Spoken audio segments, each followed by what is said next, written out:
they'll get a message on Twitch that says, hey, Diatom's attack is starting to stream, and there's a title. You don't do this on YouTube? The videos go to video on demand from Twitch, and then the Twitch basically will let me export those to YouTube. So I don't do them at the same time, but it will like store the video, and then I'll post the video to my YouTube channel. But I don't stream live on YouTube. They used to make it so you weren't legally like allowed to do both at the same time, and they've really backed off on that a lot. But yeah, so the microphone here is just telling us that it's listening to us, right? And then this is the inside view. There's like a little live feed of images that goes through like a slideshow of things I've colorized. And then this is, the live feed of the SEM. Is that a cluster of diatoms? Those are cuculus. That's a marine diatom. There's all kinds of stuff. So those are mostly from the Instagram page. And then, so down here, that's OBS, and that's the SEM, so you shouldn't need to worry about the OBS. Just let me manage it. And then if you want to go back and see what people are saying, you can hop back and forth. Or you can just let me read chat to you, because I'm going to get on my phone and or my computer and... Okay, you're going to give me the controls? Yeah, you're going to be in charge. Okay. So we're going to practice right now while people are, filling in the room. Okay. Top is magnification. Can't be too timid with it. You've got to, zoom in like you mean it. And then the bottom is focus. So, and then remember, the closer we get, we need to get out of beam intensity 10. So when you really want to go look up, probably you want to just go to 7. And so you can just click on beam intensity, the 7, turn it into a 10, hit enter. And then instead of being like a blurry image, it will give us a decent image. And then you can focus.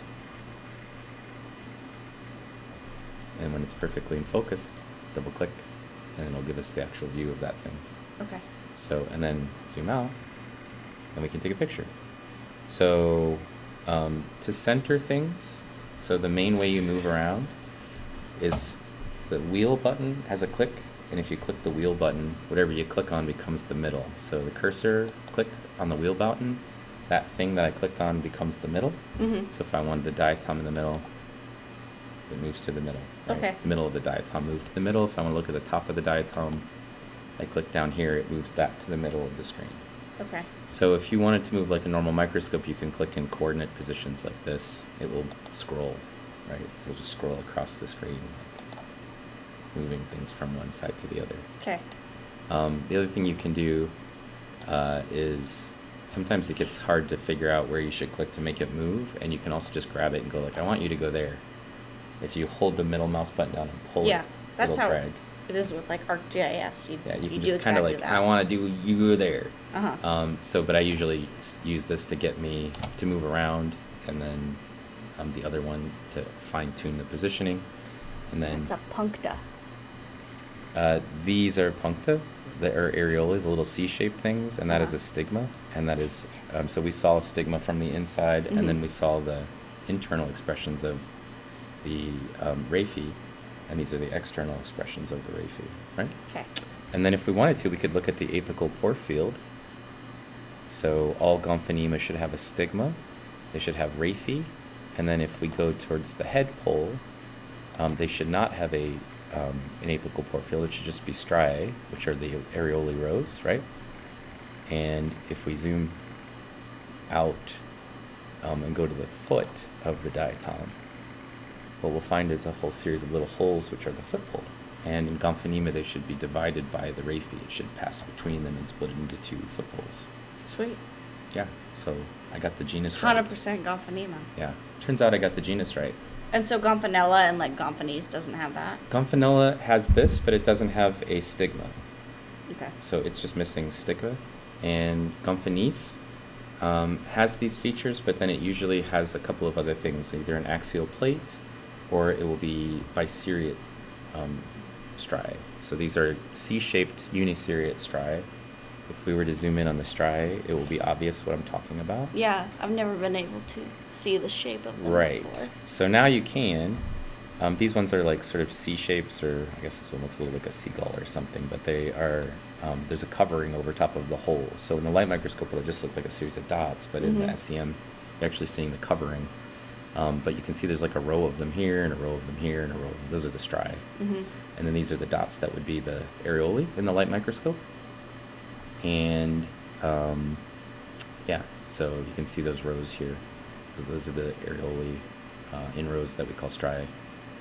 Okay, so I want you to just take your time, ease on up to the controls. It'll be a little bit like driving stick shift at first. I don't know if you drive stick shift. I have driven a stick shift. So usually people who've been driving manual and they sit down at the stick shift and they're like, there's too many buttons and things. So just don't let that bother you. And okay, so to zoom out, I go this way? that's the focus knob. Oh. So you've made it unfocused. That makes sense. So turn that until you get it into focus.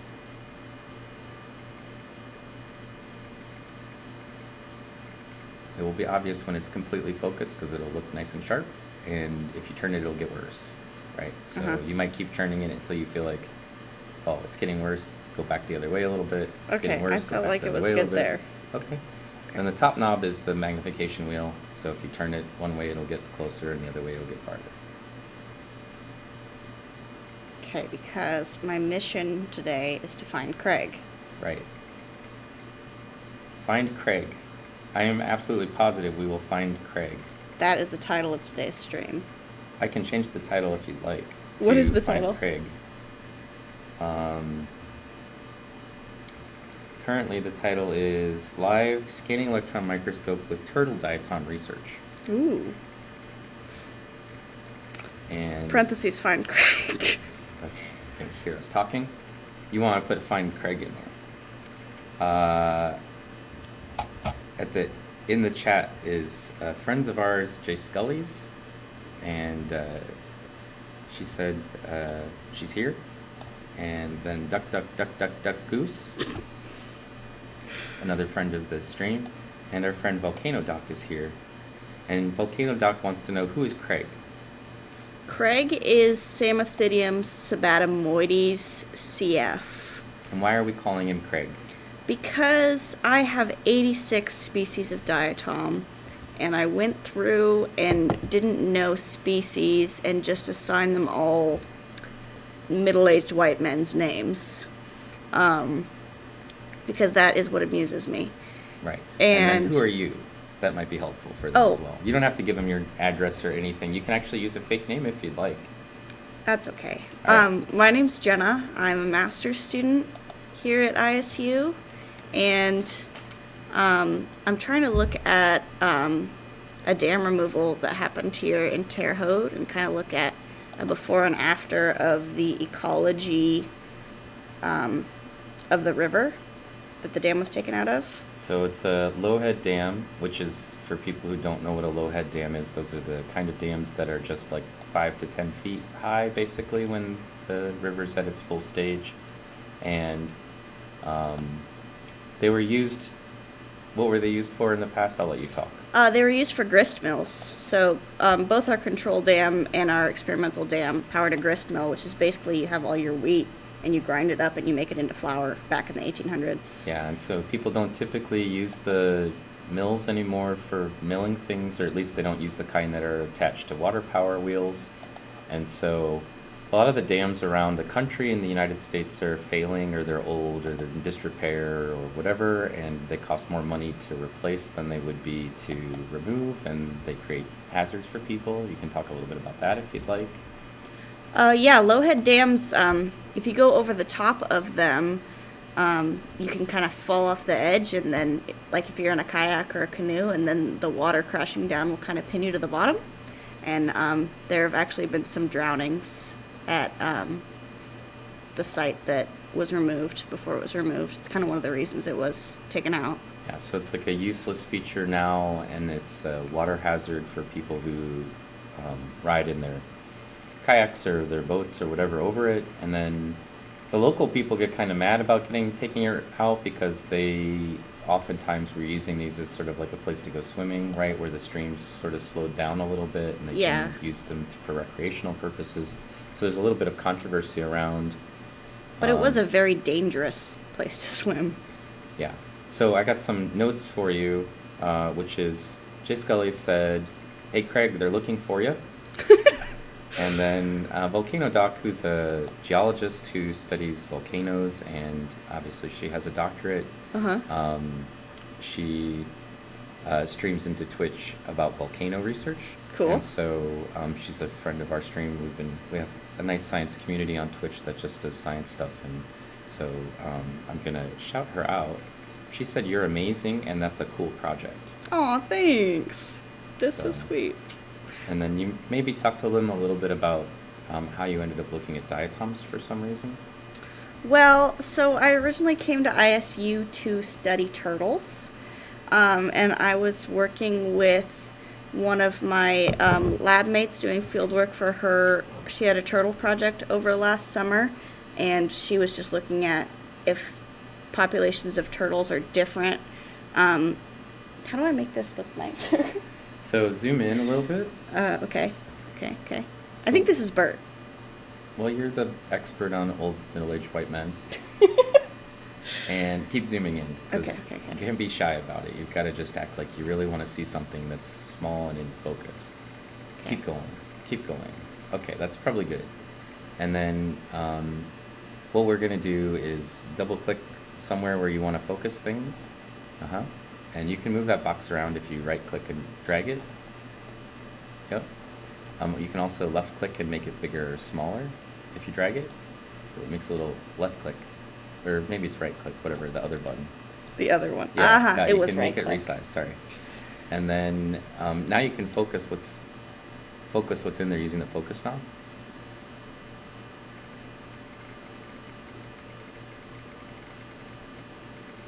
Why are you looking at it like it's going to bite you? Because I don't know what I'm doing. You're focusing. Okay. Everybody can focus stuff. Pretend you're at the doctor and they're giving you a pair of glasses and you're like, this way? No. This way? Yes. Okay. There, it's looking good. Okay.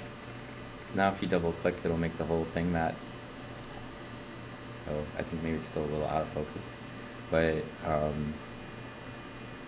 just they'll do the same thing. Double click in where the raphe is, and so you can see the detail of the raphe. Yeah, anywhere in there. And then focus. It's good if you pick things that are like bright and dark things that are next to each other. There's a lot of contrast, so you can see the detail a little bit better. Now you've gone too far. That's good. Now double click and it'll make the whole thing in focus. And you can actually see the areolae up on the top left. And then zoom out. Yeah, that's in. There you go. The scale bar at the bottom is a good clue. So if it's getting smaller, you're getting farther away. Okay. Right? If it's starting to get bigger, it means you're getting closer towards whatever it is. And then, so this one's broken. It's a navicula. What do we call it? Bert. Navicula Bert. Navicula Bert. And then if you want to change the speed so that it looks good, now that it's in focus, you can either click that little thing that says speed and just set it to something like 7. Yeah. It'll slow down the beam, and now it'll make it look good. You can also use the mouse wheel as a wheel, and if you roll it towards the screen, it gets faster, and if you roll it towards yourself, it gets slower. But I like to have a little bit more fine control, so you just made it 6, which will make it go a little faster.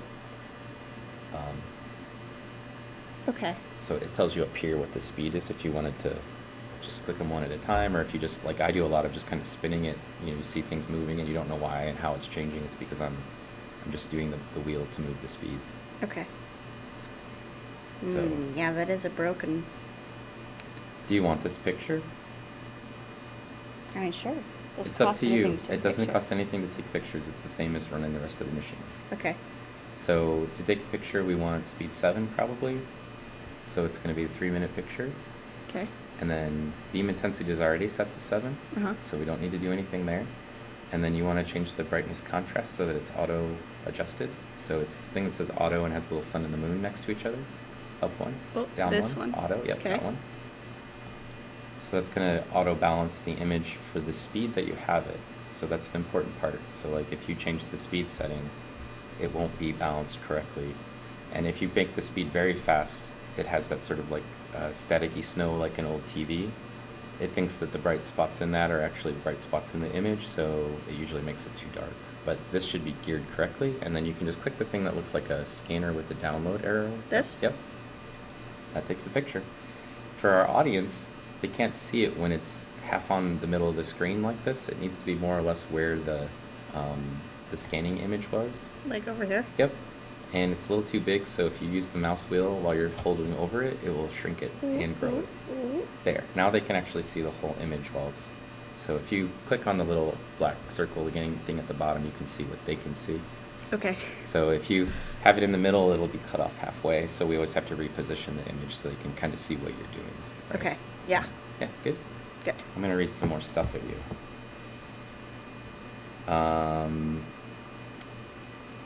Fall Machine, another friend of our channel, says diatoms are ultra-portable turtles. They kind of are. They are, a little bit. Yeah, and that they have kind of a hard shell. Yeah, and they do kind of crawl around. They don't swim very well. I think I was saying how I got my project. I was answering. You can talk however you like about whatever you like. If you feel like you need to answer something or you left some, Okay. something. One of the things happens is when you're streaming and then something comes up and then you kind of get distracted, people just kind of let you Yeah, it's do hard for my whatever. brain to do They'll ask questions again if it's important. two things at once.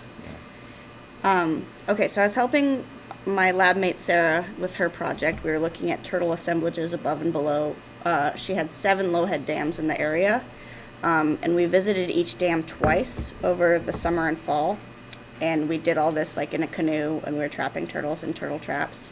And I was still at the point where I wasn't sure what my project was going to be, so I was just helping her. And then we heard that one of the dams that had been part of the project was going to get removed. So I went to my advisor and I asked him if he thought it would be cool to do a before and after study. But we had only been turtle trapping at that particular dam like 2 weeks out of the summer. So he didn't think we would have enough if we just looked at turtles before and after the dam removal. So we collaborated with a bunch of different labs on campus, not a bunch, 2.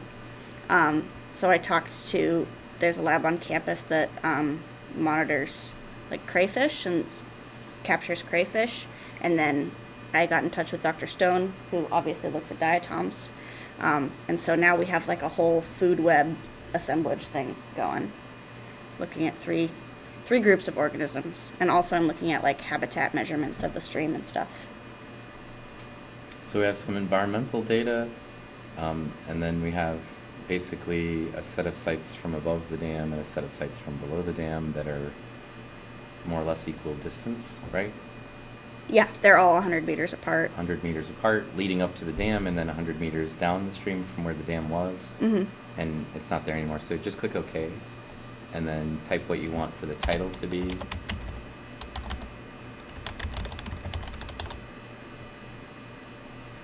That's it. And then Okay. close that. Okay. window. Yep. So, Misadventures in Astro.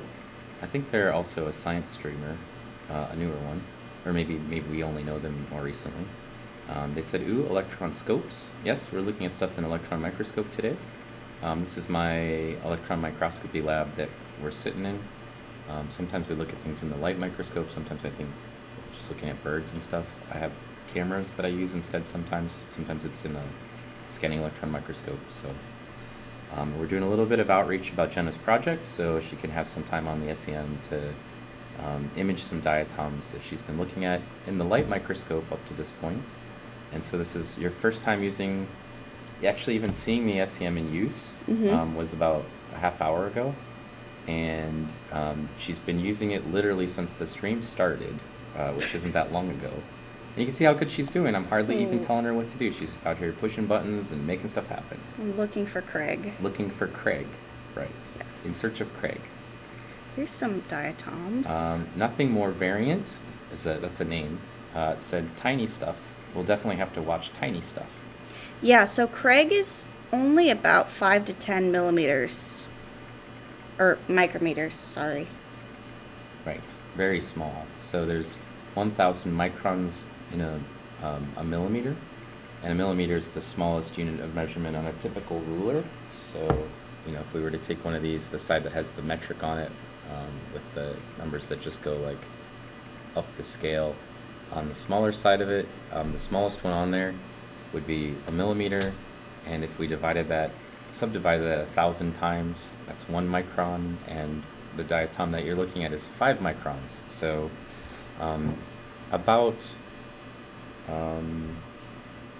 most human hair is somewhere in the range of 100 microns thick, although sometimes people have thinner hair than that, and some people have thicker hair than that, because we're human beings and we have variability. But the so the diatom that we're looking at is like 1/20th of a human hair, roughly, ish. So, am I in a good magnification to be looking for him? So at the bottom there's a scale bar. It says 50 microns. So that's that whole bar. And so if your diatom is 10 microns, you're probably okay where you are. Okay. So nothing more variance says diatoms are the same kind of microorganisms that Ernst Haeckel made his famous drawings of. Yes. So Ernst Haeckel studied all kinds of microscopic organisms. He had a lot of diatom drawings. He also had dinoflagellate drawings and some coccoliths for drawings, and Acantharia, a bunch of marine versions of diatoms in a lot of his really famous drawings. But diatoms were definitely a major component of those. That's cool. And then our friend Nid for Science said hello. So, hello, Nid. Hi. Didn't mean to leave you out of the conversation. I was just trying to let Jenna finish her little monologue about what she's doing. And then our friend Makawaka's here. Makawaka's another streamer.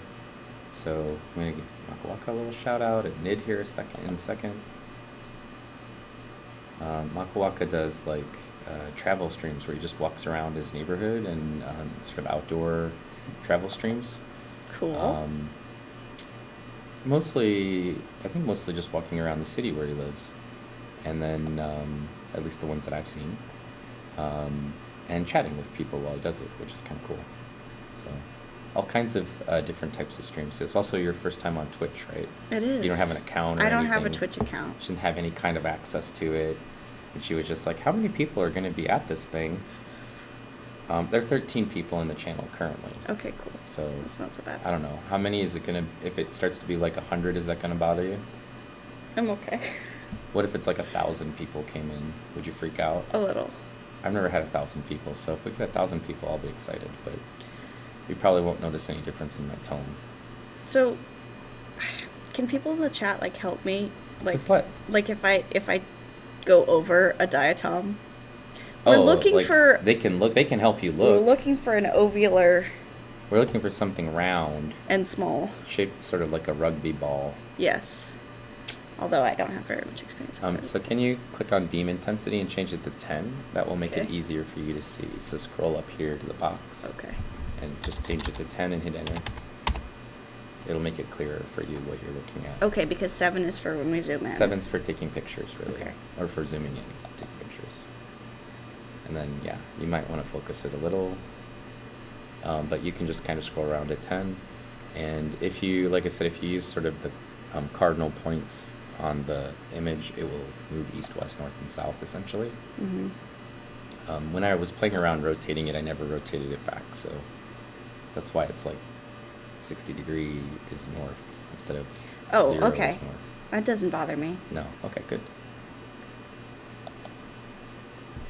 Wait, I'm clicking on this way. It's not moving. You're clicking on what? Oh, it's moving. Oh, it is? Okay, Yeah. just the Your rocks speed look the is same. probably... Oh, look at diatom. Yeah, that's that one with the spines that we saw earlier that I don't know what it is because it's pointed downward. So if you change the speed, it'll stop scrolling so slowly, and then you can move a little bit more quickly. So probably 4 or 3 is usually scroll around at 4. Okay. Then when you click, it'll obviously move. Try it. See if you believe me. Yeah. So what you were clicked on now is up there. Okay. So you're trying to get them to help you find something that's round and kind of football shaped and roughly 10 microns. Yeah, like max. max 10 microns. Yeah, he's like 5 to 10. Yeah. Oh, we did get a raid. What does that mean? It means a bunch of people came in from somewhere else. Oh no. Ariella Studios joined our channel, and they brought 43 viewers along with them, so we now have like 50 viewers. Wow. It can happen. Thank you for the raid, Ariella Studios. It says, we've been infected with mochi madness. It's science time. Hey, they must be a science streamer. Welcome in, Ariella Studios. I'm Diatom's Attack. I'm a professor at Indiana State University, and we're streaming live from a Scanning Electron Microscope. And this terrified person next to me is Jenna. She's a grad student whose committee that I'm on. And now that we have a new crowd of people, I'm just going to tell them a little bit about what you're doing. We're looking for diatoms, which are a type of algae.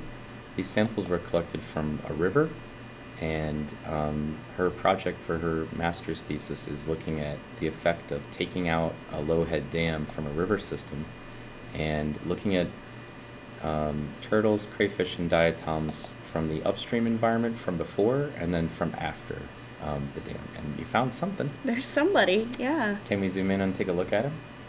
Yes, so, okay. First thing I should do is make it less speed. You can, or you can just zoom in. Okay. You know, it's going to be hard to see what you're doing if you make it too slow before you actually get it kind of where you want it. Okay. So. It looks like he's got a bunch of sand inside. That's just the surface texture, I think. Okay. Ariel Studios says we were indeed doing science. We have a microscope too. Okay, very cool. Sometimes I stream from a light microscope and do live diatom stuff or other microorganisms in aquatic systems. Sometimes I will stream from, you've made it blurrier. What have I done? You've turned the focus knob when you were trying to do magnification. So, ooh, I turned this one? yeah, so it's now a little bit blurry. So let's speed it up to speed 4. Okay. That's what I would do. And then move over a little bit so the diatom's in our field of view. And then play with focus. And that looks like it's probably a Celophora. Yeah. Ariella Studios says, hi Jenna, I'm a grad student too. Yay! So that's very cool. And very cool that you rated us. Thank you for bringing people over. This is a Celophora? Oh, that's maybe a Placanese. Okay. Because I have 2 Placanese. One has radiate striae. Yep. And that's Placanese rad. Yep. And that's what this is, probably. Yep. Okay, so That's I what we're should looking at. zoom out a little bit. Ariella says, grad student, comrade, we suffer together. Yes. And You're suffering. Samarfe said, we are nice to grad students. Does that mean that you're not nice to professors? I'm a professor. I'm nice to professors. Half Dead 422 said, I love diatoms, all the incredible different shapes that they have. And Samarfe said, diatoms are beautiful. So I'm a diatomist by profession. I study diatoms. I've described about 50 species of diatoms and a new genus that I'm an author for. And I work on taxonomy, evolution of diatoms, and paleoecology of diatoms. Most of my papers are in paleoecology, looking at how diatoms change through time and what we might use them for to reconstruct past lake environments. And then I mostly work in freshwater systems, but I also sometimes work in some coastal areas and some non-fresh lake systems, looking at all kinds of things. So Look how cool he looks. what we need to do is rotate the stage a little so that he goes corner to corner, right? And it's set to 60, and it probably needs to be set to something like 40 or Okay. 50. Let's just try 40 and Okay. see what happens. So it rotates. When it rotates, you often need to zoom out a little bit to see what happens, because it doesn't always perfectly keep it in the center of the stage. That's pretty good though, right? Mm-hmm. It's pretty close to being it, so you can zoom back in and take your picture. Now we can zoom in a little closer so it's not in a weird position. You might just drag it up a little so it's perfectly centered. And then zoom in a little closer and focus it and take a picture.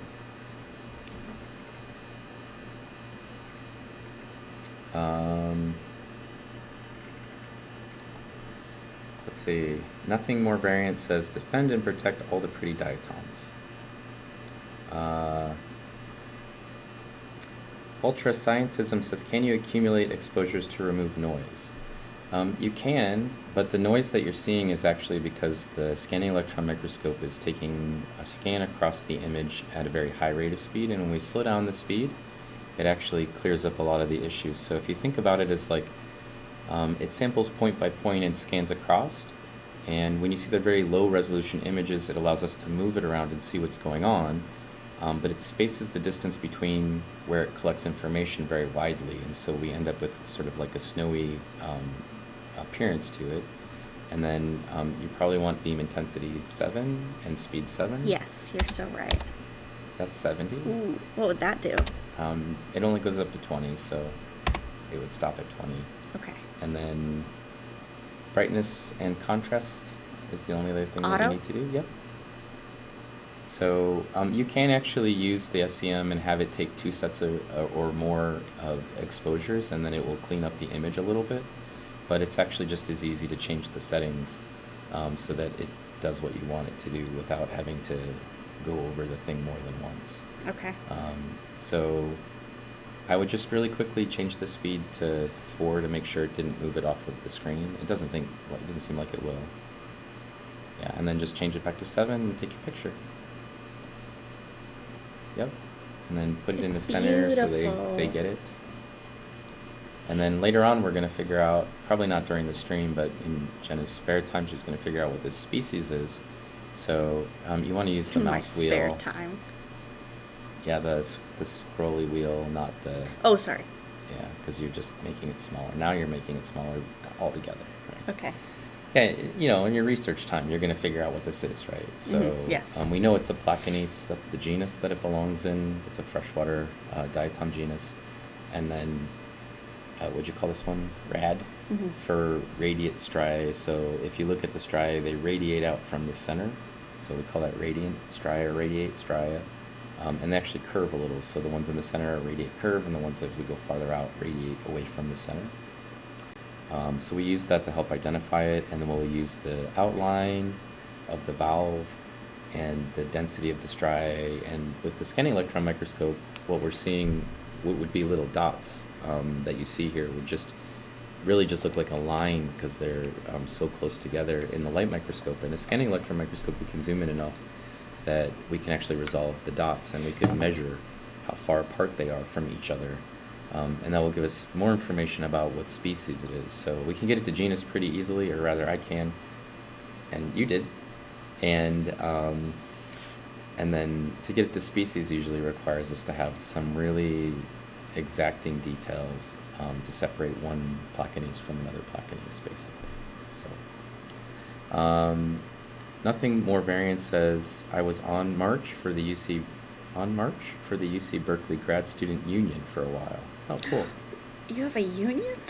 Some students unionize at universities. That's a popular thing to do these days. Much to the administration's, anger or something. Dismay. I think that would be great. Ariella said that she, I think that's a she, I don't know for sure, went to Berkeley and then said, go Bears. I don't know what the Bears are. What kind of bears are they? Do you know Berkeley's mascot? I would assume. Somebody said poke the professors with sticks. Maybe after I graduate. Yeah, maybe don't poke me at all. They can hold things against me now. No, I just don't like being poked. Let's see. Half-Dad said, I'm an autistic nerd who loves photography, and I started getting into microorganisms to take pictures along with fungi and wildlife.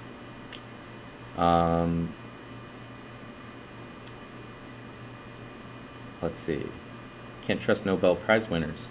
You know, I'm a geologist by trade, and they will not allow us to win the Nobel Prize because Albert Nobel did not like geologists, Why?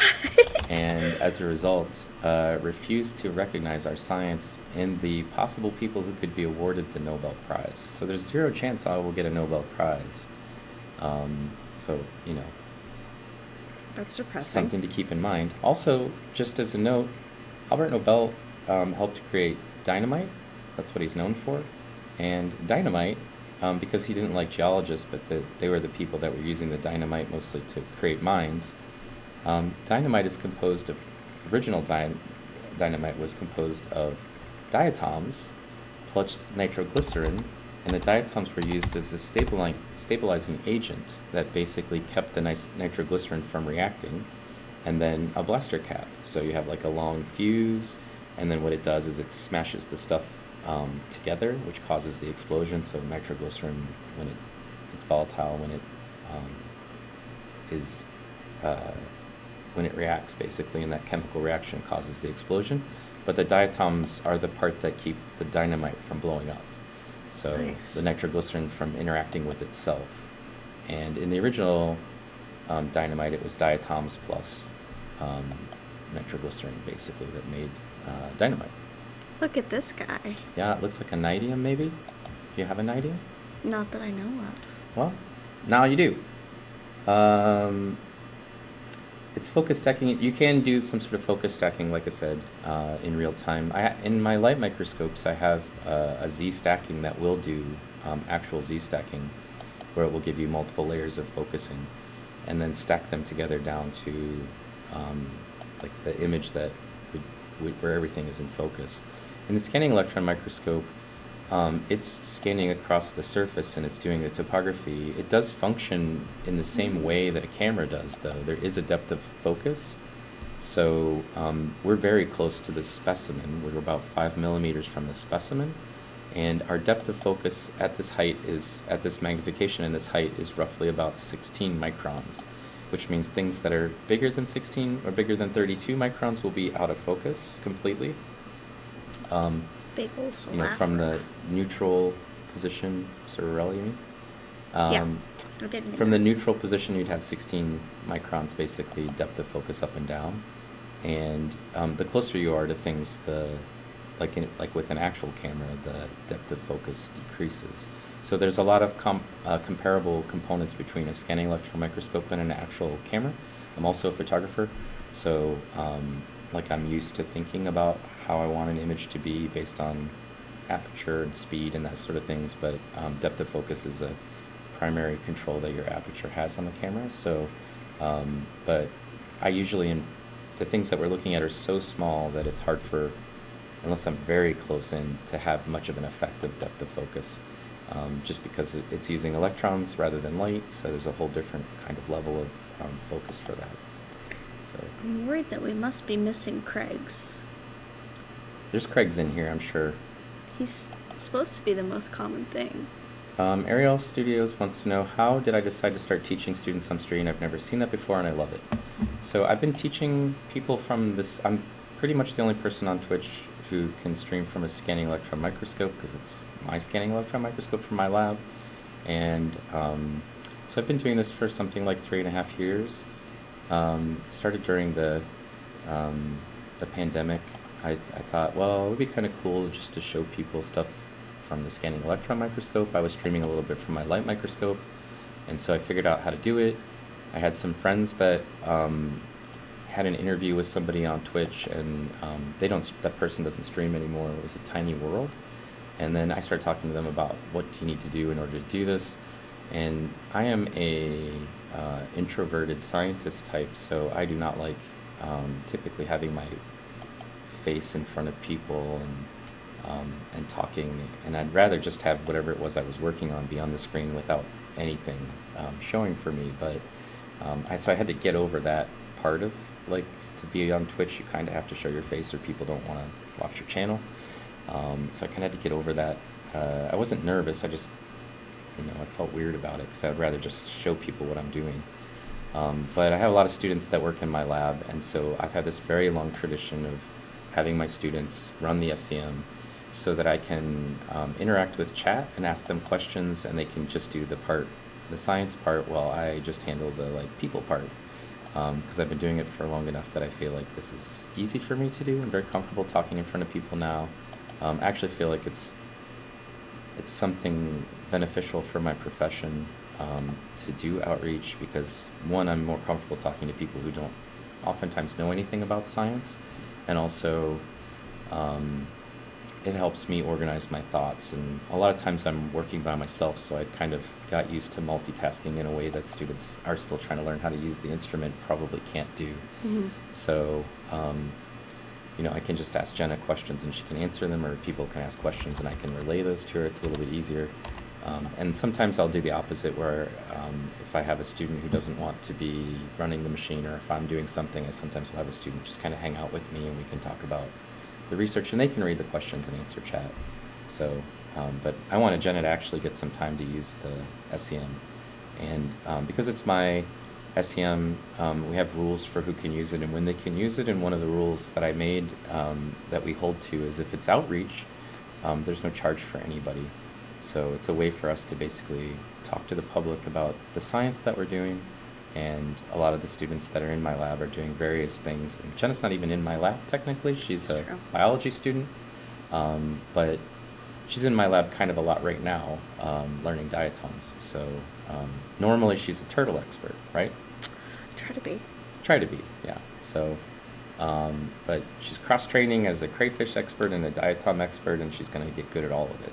So, for education. So yeah, I've been doing this for kind of a long time now. I don't stream frequently because for the last year I've had a very difficult time fitting it into my schedule, and but I like to stream with students because I feel like this is actually a good time for them to be able to talk about their research, and it's also easier for me to handle chat and that sort of thing, right? So we're looking for a diatom that she keeps referring to as Craig, by the way. So why is his name Craig? Because I have 86 species in one slide, which is, I'm told, is a lot. And I didn't go through and figure out for sure what everybody's species name was, so I just got them to genus and assigned them middle-aged white person names. Oh, Triblionella. It is a Triblionella. Look at you. This is Triblionella Peanut. Yeah, you might want to take a picture of that one. Okay. He's pretty common. That's a soil diatom. Really? Yeah. Oh, a lot of him. Yeah, they're probably because you're working in river systems that erode the riverbanks, and so there's a lot of wet soil that's basically right adjacent to the river. So are they all dead when I see them? Like, they're not living in the river? Probably? They're probably not living in the river. Okay. They might be transported while they're living, and then they might just stick on something like a log or in the sediments of the river.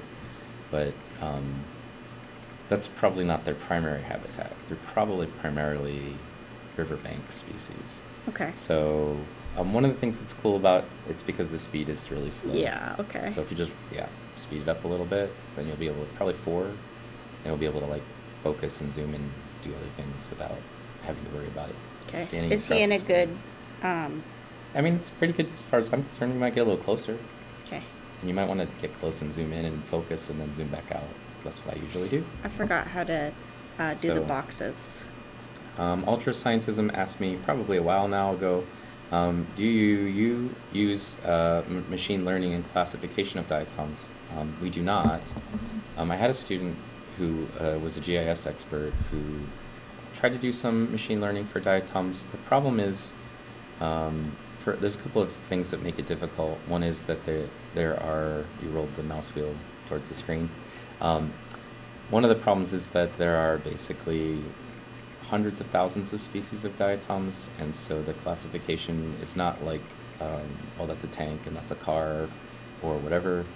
It's not that I don't think that the AI could do it. I absolutely think it could, but diatom taxonomy is challenging for a human being, and a human being has to do all the validation and set up the database to do assisted learning from AI assisted learning, and that requires that somebody would go through and basically build a training set for it so it could recognize it, and that turns out to be a lot of work when you have 85 different species.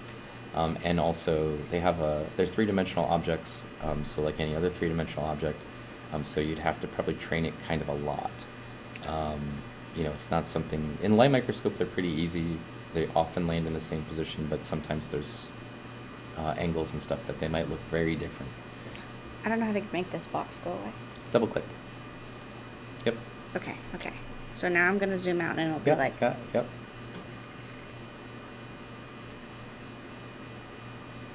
So if you speed it up just a little, it'll probably just make it easier for you. Be faster. Yeah, to get the movement part where you want it. Mm-hmm. Yep. And then I would speed 7. You already have beam intensity 7. Okay. So just auto brightness contrast and hit the picture when you're done. So people do and have done Diatom AI learning things. It's just that it's a lot of work and the accuracy is like 80 to 90%.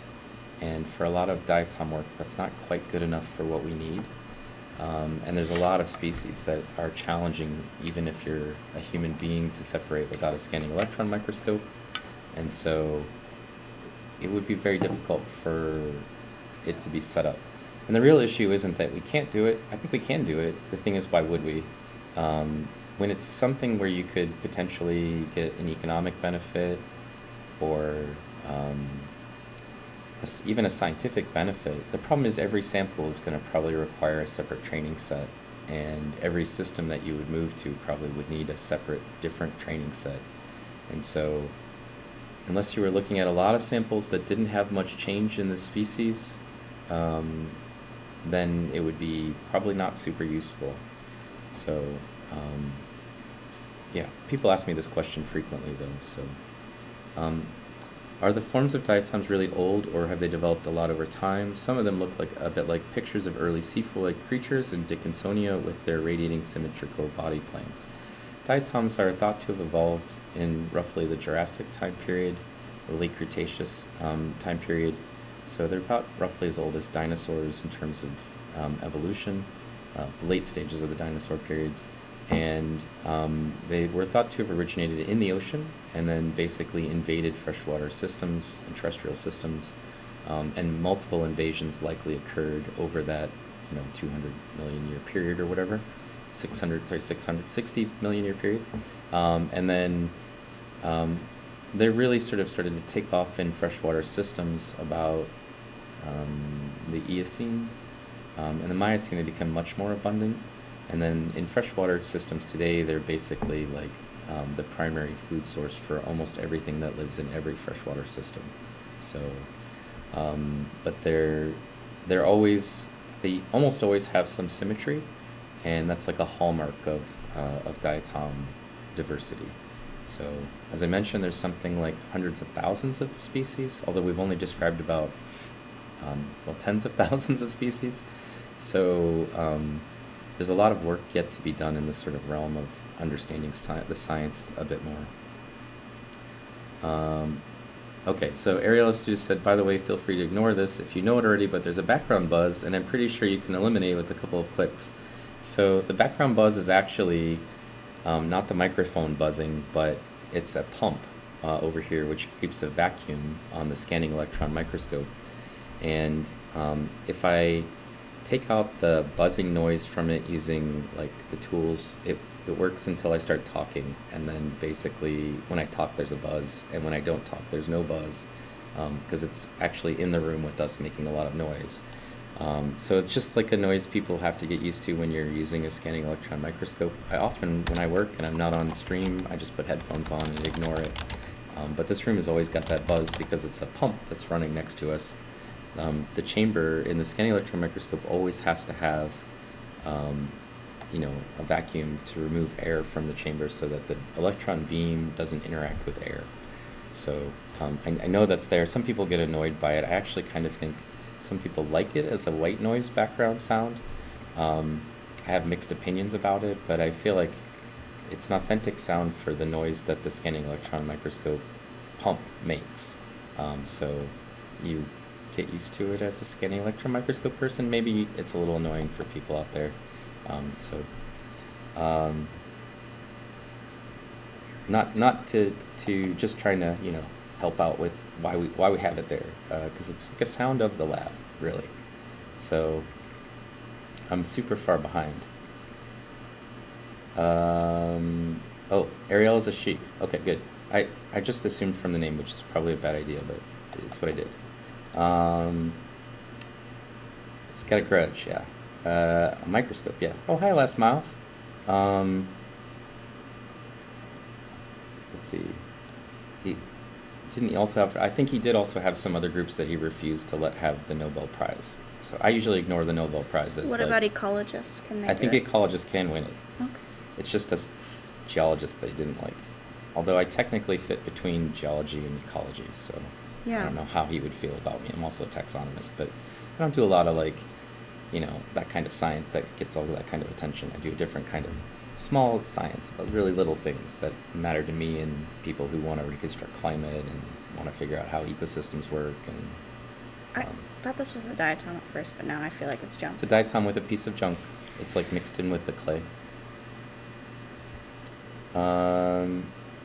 Is the sample moving very fast? The samples aren't moving at all. So they're in a vacuum, they're covered with gold, and they're attached to a scanning electron microscope stub. There's a little square next to our face in your field of view that's black and white, so I think it's that way for you. That's showing you the inside chamber, and there's nothing moving in there because it's all in vacuum. And the scanning that's going across the screen is the beam that's moving across the sample. It's being controlled by magnets inside the scanning electron microscope, and so I think it's a Nitzia. Yeah. Yeah. Maybe inconspicua. You're the expert. You got those old names for people and stuff. So, yeah, I do take pictures. The things that you see in the images that are below are images from the stream. Everything's in black and white because a scanning electron microscope doesn't have any light inside. It uses electrons to see, and it uses electrons because electrons have a very small wavelength. We've talked about this a little earlier today when I was trying to orient Jenna a little bit on what the SEM is doing. So sometimes on stream I'll actually show the inside of the chamber and what the SEM looks like. Since we're busy looking for Craig today, I think we'll just I'll just go with, there's a series of magnets that work like a lens when you're using electrons in place of light, and we use that to focus and move the beam around on the sample, and so it's not moving at all. But when we move the stub, the thing on the bottom, the screen will sometimes lurch because the scanning is sort of going at the rate of a video camera. It is moving faster over the image than you can see. Yes, so it moves very quickly. If she slows the beam down, you can actually see it there moving kind of like across the screen. That's the movement of the scanning. So it's not downloading an image, it's actually building the image as it moves stuff. So you're right, it is moving. Look at this guy. I've actually done the PNG tuber stuff, the little diatom face that's in the corner. Sometimes I will set it up as a PNG tuber so that it talks in place of me. And also my daughter sometimes streams with me when I'm streaming from home, and we have a PNG tuber thing for her as well so that she doesn't have her face on stream. So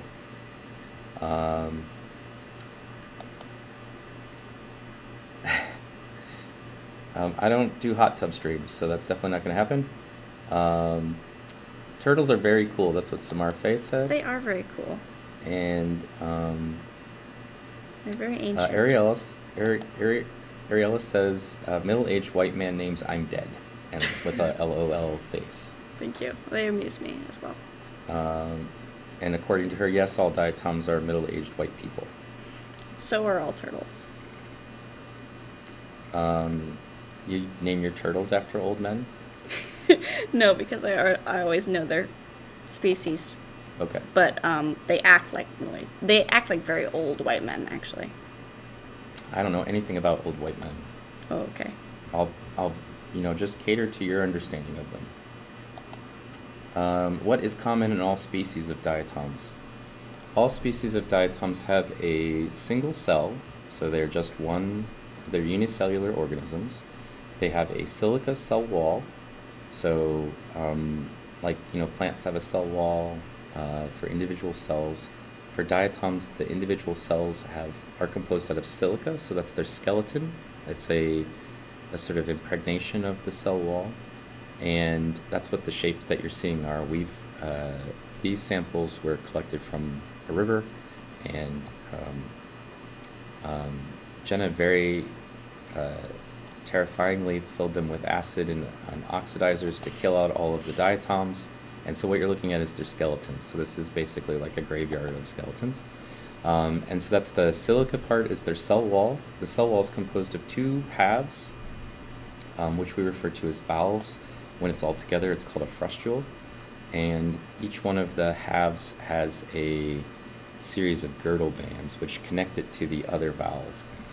So they fit together like a Pokeball, or like a hat box, or a coupled pair of Petri dishes that has a smaller one. Well, Oreo cookies don't have overlapping edges, but you're right. They are kind of like an Oreo cookie. If one of the cookie parts was slightly smaller than the other, and then they had lips that fit, like a bottle cap over top of each other. And then characteristically, the cell walls ornamentation helps us define what species they are, and the shapes, and the outline of the frustule, basically.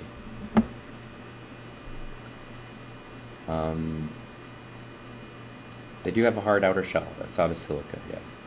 So diatoms are much younger than I'm thinking, possibly. I do philosophy and cognition theory, not likely to get automated anytime soon. Let's see. Ariel says, I use noise cancellation for my fan in my office and it works good. Pump buzz it's pretty loud. It's an essential buzz. It's not the kind like if you're clicking a keyboard or whatever, because I've tried it, and then when I listen to it, it feels very weird, because every time I talk, you can hear it has a hard time distinguishing the pump from my voice or anyone's voice, but it feels very weird because then it clips it coming in and out as well. And sometimes I maybe just talk too softly, and so it comes halfway in my sentences, and I just decided it was awkward sounding. So just really surprised. But it's okay. I don't mind people suggesting things to try to improve it, and maybe the AI or whatever, the sensitivity on it can be tweaked to be adjusted. But yes, these are golden diatoms because we had to cover them with gold. All the diatoms in the Scanning Electron Microscope have been sputter coated with a very, very light layer of gold. That's because the electron beam interacts with whatever it hits, and then the electrons will charge on the surfaces that are non-conductive. And silica, which is what diatoms are composed of, does not conduct electricity very well. So we basically have to bling them out with gold coating so that the electrons can kind of roll off of them when the beam hits them. Otherwise, we won't be able to get a very good image. So what you're looking at right now is? Oh, it's that one. It is that one. It's not Craig. The one that's always on its side. Yeah, it's Melisira varians. It's a very boring-looking diatom in the light microscope. We can use platinum. You can use any kind of metal to coat them with. We use gold because it's just really good at conducting electricity. It turns out that you can get platinum targets to coat things in. I have silver and gold. I don't have any copper or nickel or anything like that. We usually use the silver when somebody's looking for gold, or they're looking for lead, because gold and lead kind of are they're sort of related to each other on the periodic table, and if you use silver, it won't be confused with lead or gold. So sometimes people will use something else. Sometimes they coat their samples with carbon. Sometimes they coat them with really any metal can be used, but I use gold out of habit. Sometimes people use gold palladium, which is like a combination metal. Hi, Dirty Smith. How's it going? I've been very rude and haven't shouted out Ariel, so because I'm trying to talk and train people at the same time, but we got rated by Areola Studios. So I'm going to follow you myself, Ariel, because I like science streamers, and you're a science streamer, or you stream some science content anyway. There. And say thanks again for the raid and for hanging out afterwards too, because sometimes you get finished streaming and you just want to give it a rest. So very glad to have everybody here hanging out. Let's see, what's this say?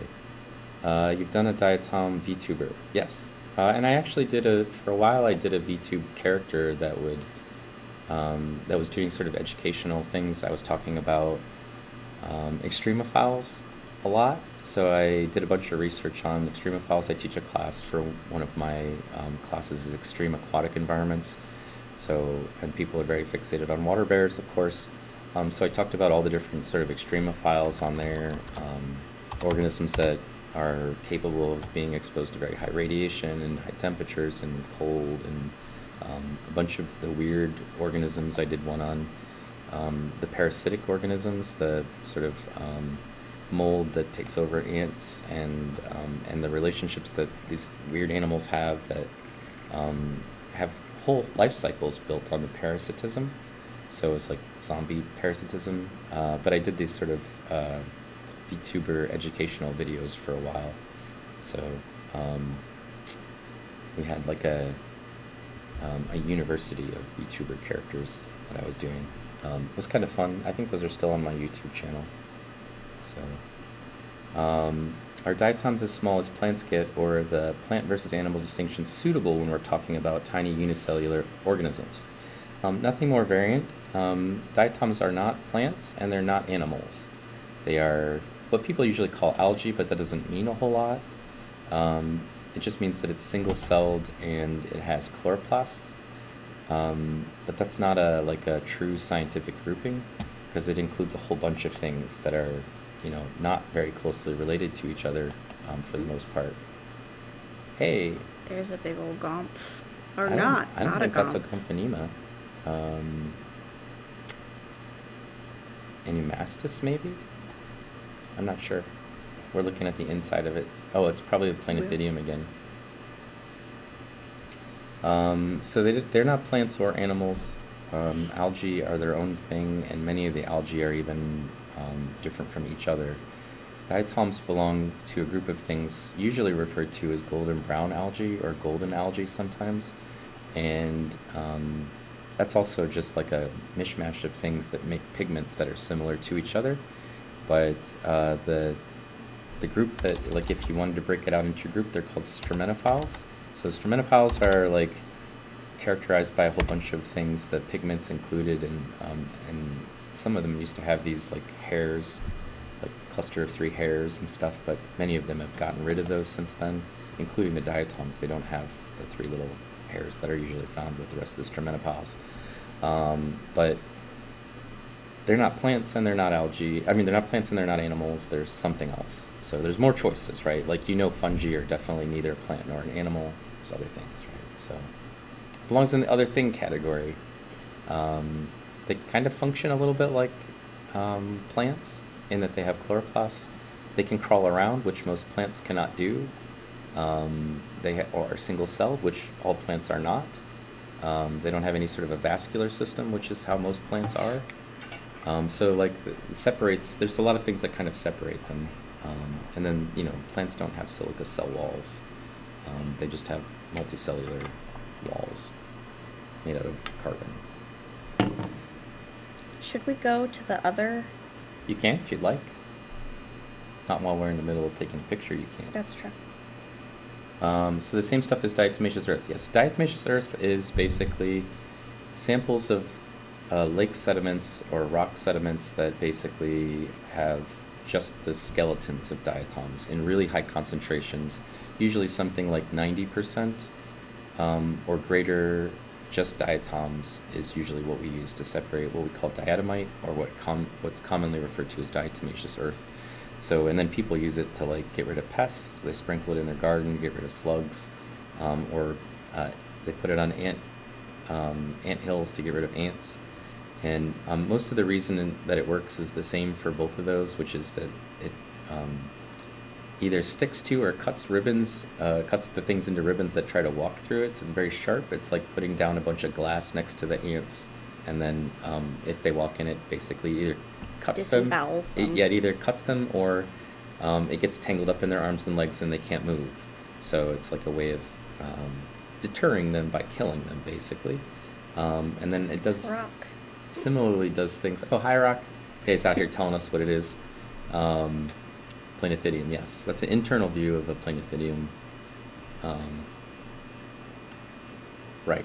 So let's see. But planethidium should have a cave on them. Are their shapes affected by the environment, composition they live in, or the shape? The shapes are species specific. There are some cases where diatom's environment can affect the shape a little bit when they live in colonies, but so like if it's growing in between two things, it might be forced to have a slightly different shape, but we like to think of that as like incidental. So there's some variability in their outlines, but their outlines are their organism, basically. So like at the species level, they all just have different shapes or different striate densities or special features that separate them. So the shape is not something that's environmentally attuned for most diatoms. There's also some diatoms that can produce different valves under slightly different chemical settings. So there's like a high silica version of a diatom and a low silica diatom where it's the same species, but it creates two different forms based on the environment. So it's not a silly question. It's actually a really good question. We usually refer to these as ecomorphotypes. So the organism is the same species, same genetically, but it has a slightly different form. And usually you'll either find them together in the same sediments, or sometimes you'll actually see the valve of one type and the valve of the other type together on the same organism, and that's how we know that they're the same organism, because you can't have two different types of valves on the same thing if they're not produced by the same organism. So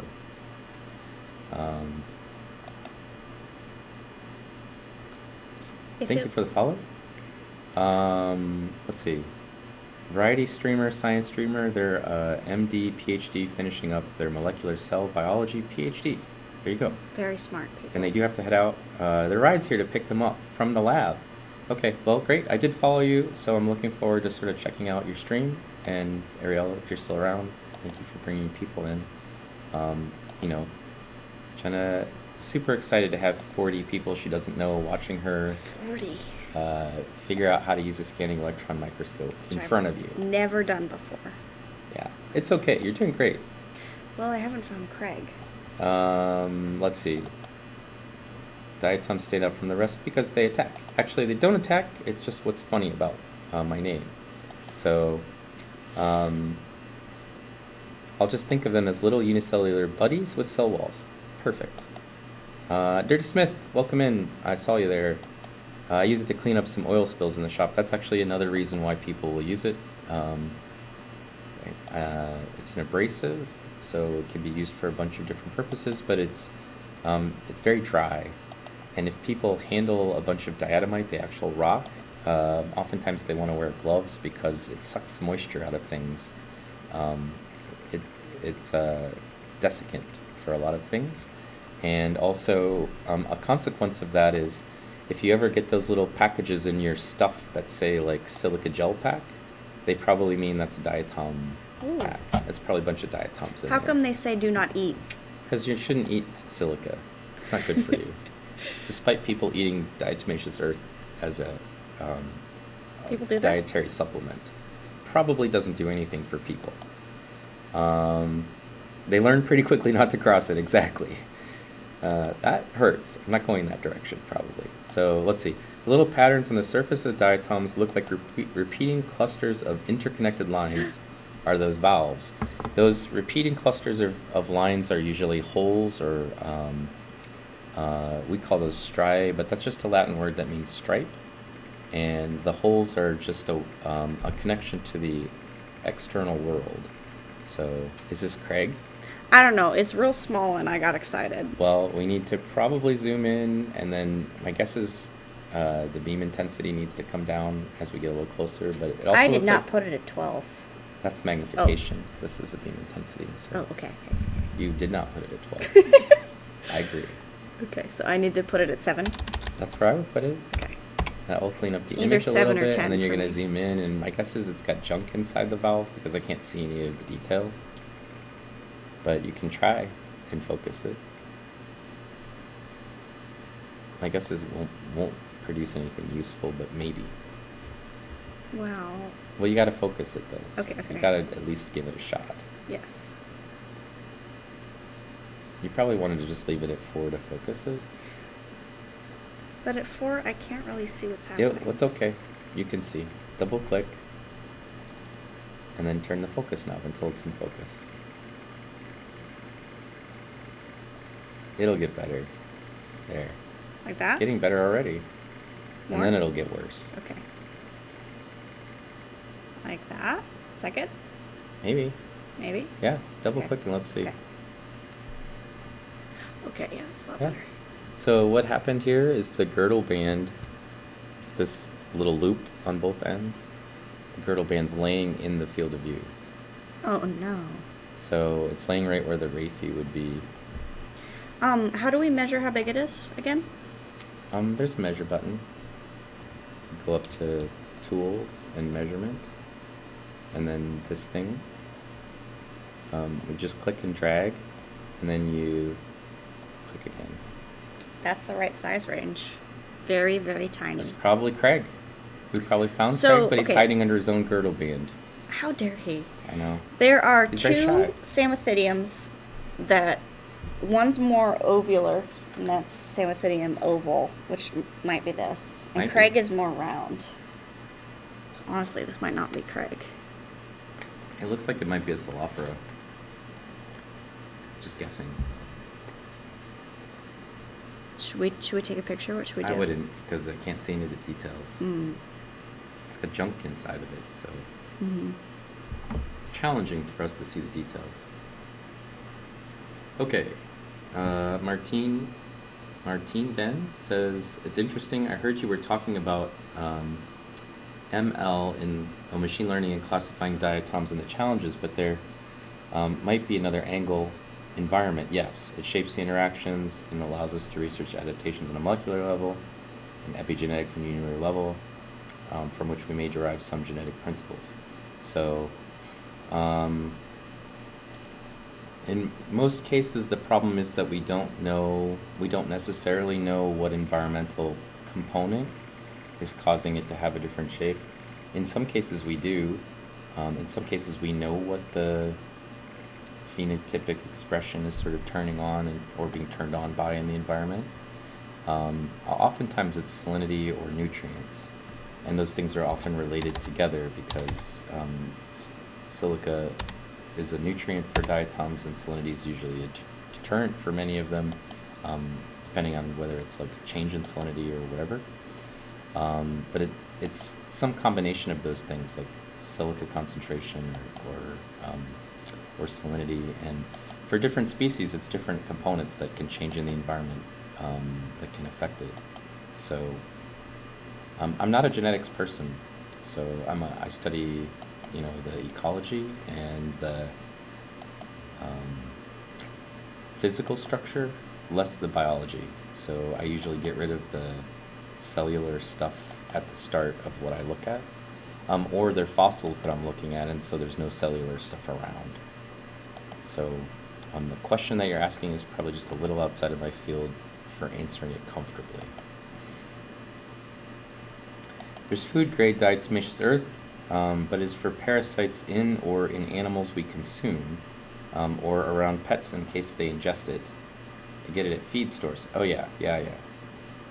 I have zero tolerance against crickets because they attract scorpions, which make poor house guests. I didn't realize that crickets attracted scorpions. We don't have scorpions in Indiana, which is where we are, as far as I know. You ever heard of a scorpion being here? I don't think we get those. It would not be cool. It would be very cool. No, I do. Ooh. That's a Cerarella. Well, I switched over to this one is also U1, right? Yep. Okay. Yep. Because You're just still out of focus a little. Yeah. When you change stubs, it Still often... trying to find Craig. Well, you want me to try to find Craig a little? Sure, yeah. Well, first You're get probably the better at Sororella it. in focus. Okay.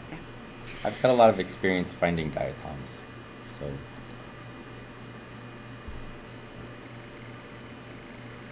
And then you can just read questions off of my phone if you like. Okay. I'm in Arizona, yeah, so scorpions there are definitely problematic. And the smaller they are, usually the worse they are.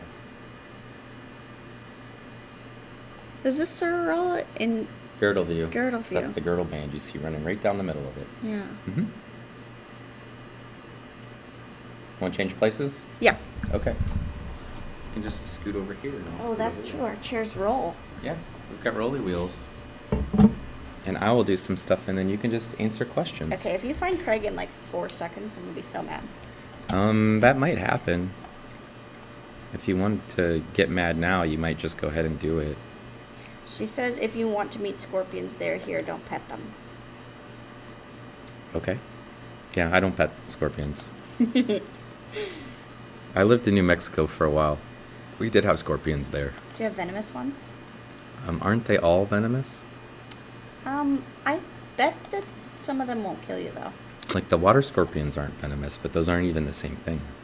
She says the Arizona bark scorpion is the deadliest in North America, which isn't saying much, as it hasn't killed anyone since the 1970s, but still. Okay. And then Half Dead 422 says there are forest scorpions. Oh, there are? Where might those be? In the forest. Well, yeah, but I'm not part of that earth. You think that we don't have them here in Indiana, though? I don't think so. That's an internal view of Melisira. Oh, I'm gonna fix this, though. Hang on. did I break it? No?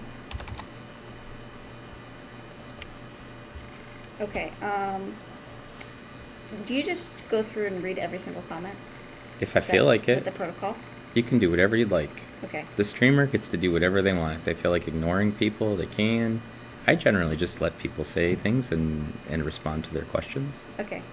Half Dead 422 said that the ones with big pinchers do not have much venom. Yeah. Usually So when you they're... can pet those ones. Okay. Well, I wasn't going to pet any of them. So do you see all these little things that are like elliptical? Uh-huh. Those are the rim of Portula. Remember I told you they had like a bunch of rim of Portula all over the valve faces? This is Melisira varians. So this is like what it looks like on the inside.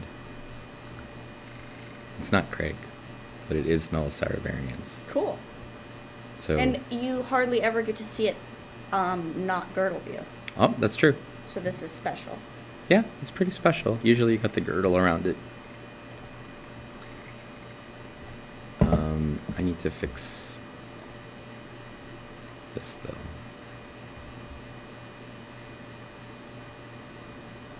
And then we're gonna try to find Craig. Okay. Sorry, I got distracted by pretty diatoms. That's okay, it happens. Yeah, it happens to me. Samar Faye Yeah? says all true scorpions are venomous, but not all are very medically significant to humans. But most humans can't tell them apart, so it is best to assume they are medically significant. Medically significant is an interesting way of saying deadly or harmful. Yeah, I guess it. Oh, Ooh. it's a gyrosigma. Oh, I was gonna say. It's just a piece of one. Yeah. I didn't mean to steal your thunder It's if you okay. knew It's okay. that one. And there's a girdle band of amphora. Yep. And there's the two Melisira face to face, Sororella. There's more Melisira, another amphora piece. I feel like the slide's just having more stuff on it too. Not slide, it's not a slide. The stub. You mean more than the last one, or more than your light microscopes slides? More than the last one, I just. Oh, okay. But I was really zoomed in because Craig is very small. Yeah, you have to kind of train your eye to find when things are small, like to know what you're looking for. And so sometimes I will even zoom out farther. I can kind of tell, like if it's that big, I can kind of tell. Mm-hmm. I can still tell it's a diatom. Yeah, they still look like diatoms to me. It's just that you've got a whole bunch of, like, so that's a diatom. It's not Craig. I know, but it's cool. Oh, it's It's- Cyclotella. Cyclotella meningiana. That's a pretty one. Yeah. Martin Den 41 says, thank you for answering my questions, and then he has an emoji that looks like a demon holding up a heart. Somebody said, who is Greg? It's not Greg, it's Craig with a C. Sorry. Craig is Samothidium sabatomoides, which is in the sample that I looked at with a light microscope, he was the most common diatom. And so we want to get a look at him in the SEM so we can really be positive about our ID. It's probably girdle view of it right there, actually. Really? Yeah, but I can't see any of the details to know for sure. Because he's so small that we really can't even count striae or see any of the Defining. diagnosable features.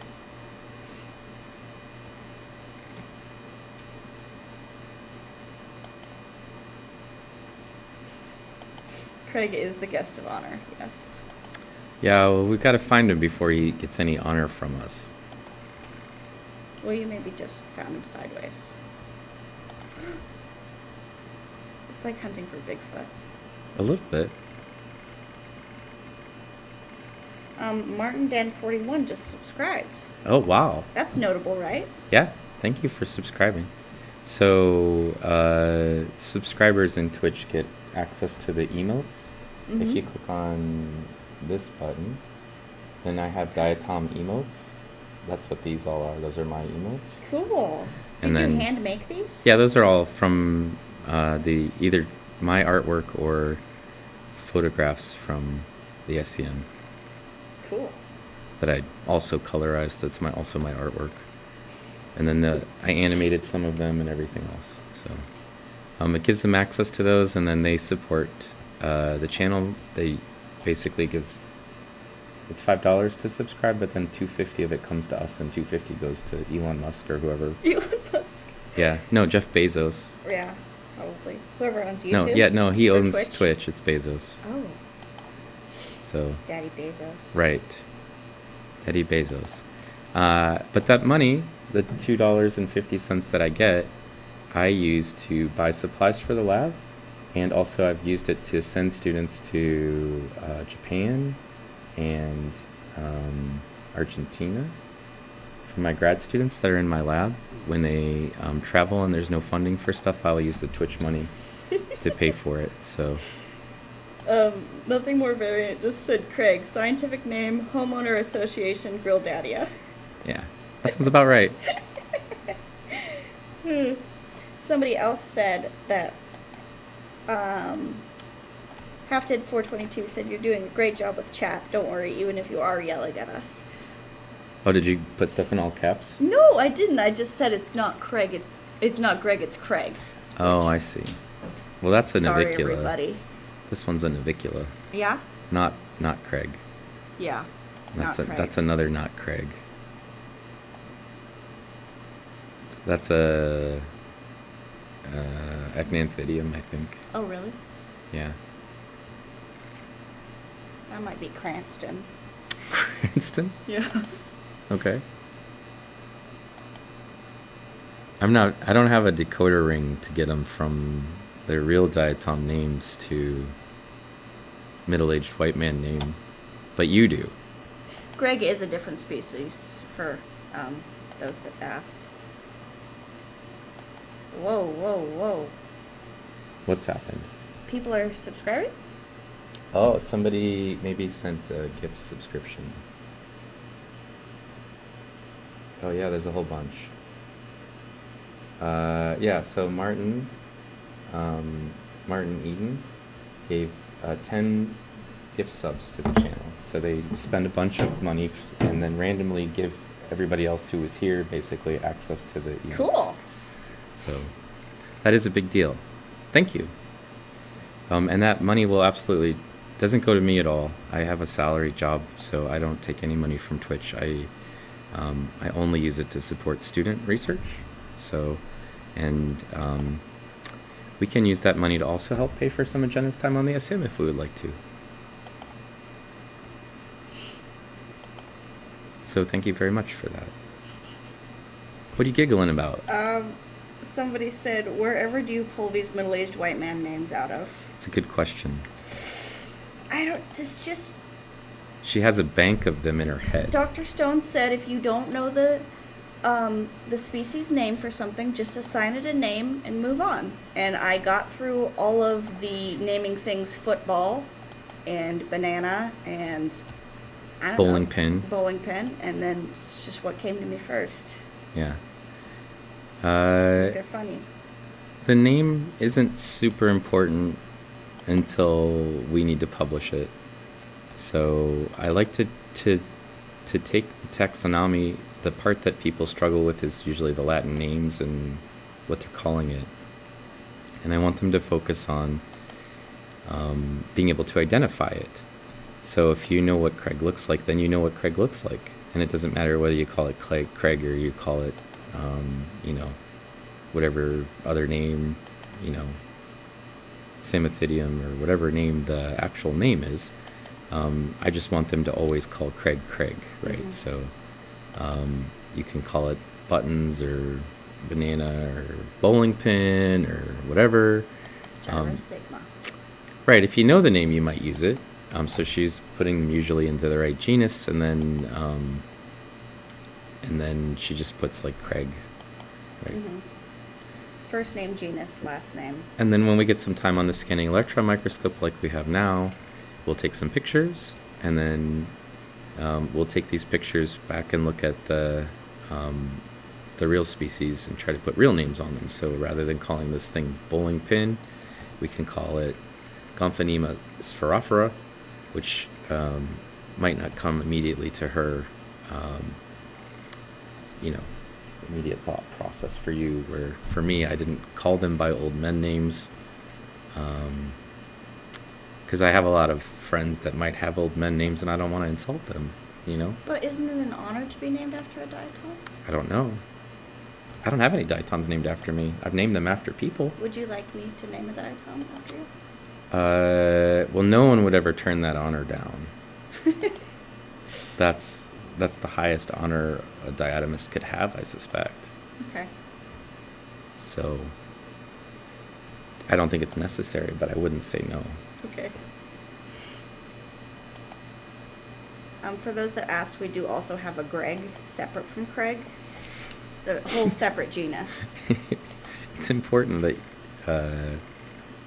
we equally represent the Craigs and the Gregs. Ooh, who's that? My guess is it's Craig. Really? It's coming apart at the seams. We're gonna find out. Yeah, there's two of them. The valves, there's the girdle band, and this is the outside view.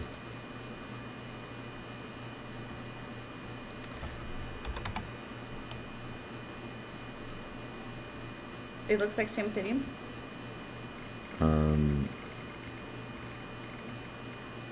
I don't know for sure. It looks like it might be Celophora.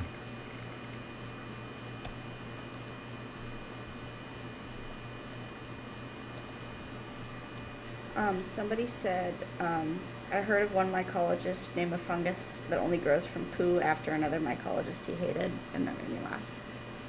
That's a slick move. I would never name a poo diatom after you, though. Well, if it's an important poo diatom, that is a Celophora. Dang. But how big is it? It's very small. Maybe Craig is a Celophora secretly? I don't think so. This is one of the ones that you have that's small. That's a Celophora, though. Okay. See, the cells, the areolae are single dots. And that's not a characteristic of Samathidium. Pretty sure that's a Celophora. But, okay. So, but in the light microscope, I can't see the shape of the dots. Right. So, in the scanning electron microscope, we can, though. So maybe Craig could be that still? I doubt it. Okay. I don't think it doesn't have the same central arrangement of dots. Okay. So this is there's something else on the page with Craig, and you didn't know for sure what it was. Mm-hmm. I think it's this thing. So it has a bow tie, more like a Salafra, and it has uniseriate areolae. Does it have like more less dry? It's not the really coarse one. Okay. Because I have one that's slightly more coarse, that's round and small like that. Well, we'll take a look at it, and then we can do some measurements, and we can compare them. Okay. That's what I would do. But can't do it without this picture, because that thing is only like 5 microns tall. You have questions to address. I do? Yes, people want to know if diatoms grow in poo, and also if there are diatoms in our bodies. So, diatoms are photosynthetic organisms for the most part, and so they would require sunlight to get wherever it is that they're going to grow. So, are they in your body? The answer is yes, probably. Are they living in your body? No, because there's no sunlight that can get into your body. But if you've ever gone swimming in the ocean or in a lake or in a river, and you've aspirated anything, so choked on the water, like when you were trying to learn how to swim, or you came up out of the water from underneath and had some water and it got into your lungs, the water that gets into your lungs, the lungs have these little openings, the alveoli in the lungs that basically give oxygen to your blood, and the diatoms are smaller than blood cells, and they can act, or oxygen rather, the openings for the oxygen that gets into your blood that the blood cells are connected to, and so the diatoms can actually get into your bloodstream, and they're dead by that point, or probably close to it, but then your body takes waste products that get into your blood and it stores them in the marrow in your bones. So that's how it filters out the diatoms that you might have choked on when you choked in them in an ocean or a lake or a river where you were swimming. And so you are probably carrying that around in your marrow all of your life because your bones don't replace the marrow, and that's where the waste product from your blood went. And so we have diatoms in our bones. Most people probably have some diatoms in the bones. That's awesome. It's actually kind of a really cool story about this. So I went to a lake in Ohio, which is where I grew up, and it was the lake that I learned to swim in, and I sampled it for diatoms, and there's a very rare diatom that lives in that lake. And when I found it, I got super excited, and then I realized I've probably been carrying around that super rare diatom in my bones my whole life without knowing it. That's so cool. Yeah. So they use this as a technique sometimes for forensic science when they try to like figure out where you're from. Not where you're from, but they do some forensic stuff on the bones, and then they can use that to see like if you were drowned in the ocean, if you were drowned in a lake. You get different diatoms, and because they get trapped in your blood, if you're still, like for a while before you die, your blood's moving around, it's possible that it will get stored either in your bloodstream or in the bones or still in your lungs in some cases. And so they've done some forensic work on people to try to figure out like were they drowned in fresh water or did they drown in salt water, and so they use diatoms in forensic science this way. That's so cool. Yeah. So I don't do that. Just for reference, I'm not a forensic scientist, but I could identify the diatoms if they showed them to me. So, especially if they were freshwater ones, if they were marine ones, I might struggle. But so there is a connection in that pathway for having diatoms in your body. So yes, you probably have some in your body unless you only swim in swimming pools or like the bathtub and choked on that water. That probably doesn't have any diatoms in it. Because the chlorine kills them? Chlorine kills them, and also they filter that water, so it's unlikely to carry diatoms. If they are, they're probably just pieces of them that you're not going to choke on them frequently. So if you just made slide after slide after slide from the tap, you probably would never see a diatom in your life. So yes, you can have them in your body. No, you probably don't have them living in your body. Oh, here's an internal view of a Cyclotella meningiana. And you can actually see the she's beautiful. Photoportula, valve face photoportula, which is the structure right here.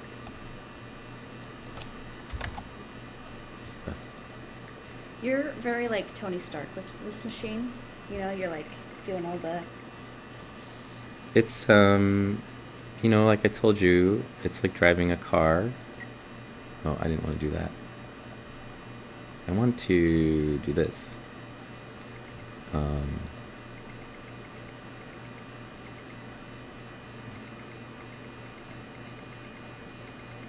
So I've been using the scanning electron microscope, this particular scanning electron microscope, for about 5 years. So, and it's in my lab. So if I don't know how to use it by that point, I'm never going to learn. Will it last like forever? 20 years probably. And I'm probably only going to last another 20 years, so plus or minus. I might not make it that long. It might not make it that long. Ooh, girdle, cute. Yeah, the same flora. I want to go back to beam intensity 10 though, so I can see clearly. See how good that looks? Yeah, that's awesome. I think it's Amphora inariensis, but we should have a picture of this, by the way. So I'm going to take one, so we can tell whether it's pediculus or inariensis. So, okay, so like there's the mustache, right? And then right above is the part where there's no striae. Yep. Sometimes it looks like in the light microscope, like that's raised up. Is that a thing that happens, or is that just... It's an optical illusion because Okay. the stuff around it basically has holes. Okay. And so it causes the light to be refracted through it, and it makes it look like it's standing up, but it's not. So I shouldn't be sorting species based on that. It's not like a feature. It is a feature. This thing, this piece? Yeah, but whether or not it looks like it's... No, probably not. It's Okay. probably an optical illusion, so I wouldn't. There's a name for that that piece, and I'm trying to remember what it is. Verge. Verge or verge, and that's the scientific name for that structure, verge. And that also has another meaning in science. Verge is like, if you're out west, somebody in our channel is from out west. I'm from out west. You're from out west. You'll see storm clouds like off in the distance, and you can see rain coming down from the storm clouds. And if it never reaches the ground, like the rain doesn't make it all the way to the ground, they call that verge. It's the same, it's what that's named about. Because it doesn't quite reach. Because it doesn't quite reach the ground or whatever, and it also creates this like sort of, I don't know, appearance of sort of, but it's actually just striae that have been filled in with silica. That only happens, I guess, probably in drier climates. Drier climates, yeah. So in the U.S., that's western part of the U.S. We don't typically get that here. The rain usually makes it all the way down in Indiana.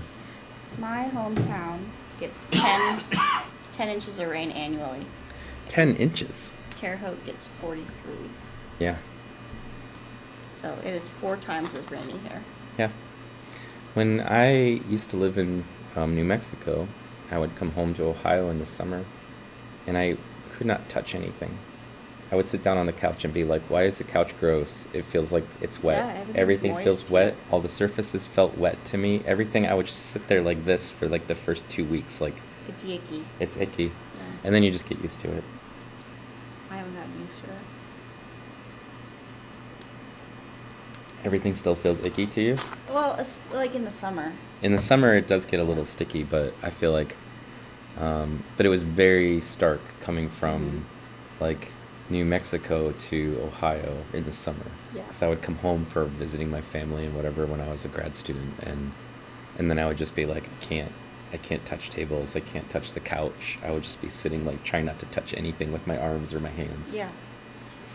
You're familiar? Yeah. Yeah. Well, we were out in the field a couple times when it was 100% humidity, and I'd be like waist deep in the creek, and like I can't, if I close my eyes, I can't tell which parts of me are in the creek and which parts are out in the air. I really can't. It's just everything's very moist. Huh. That happens. I bet you got comments about that one. I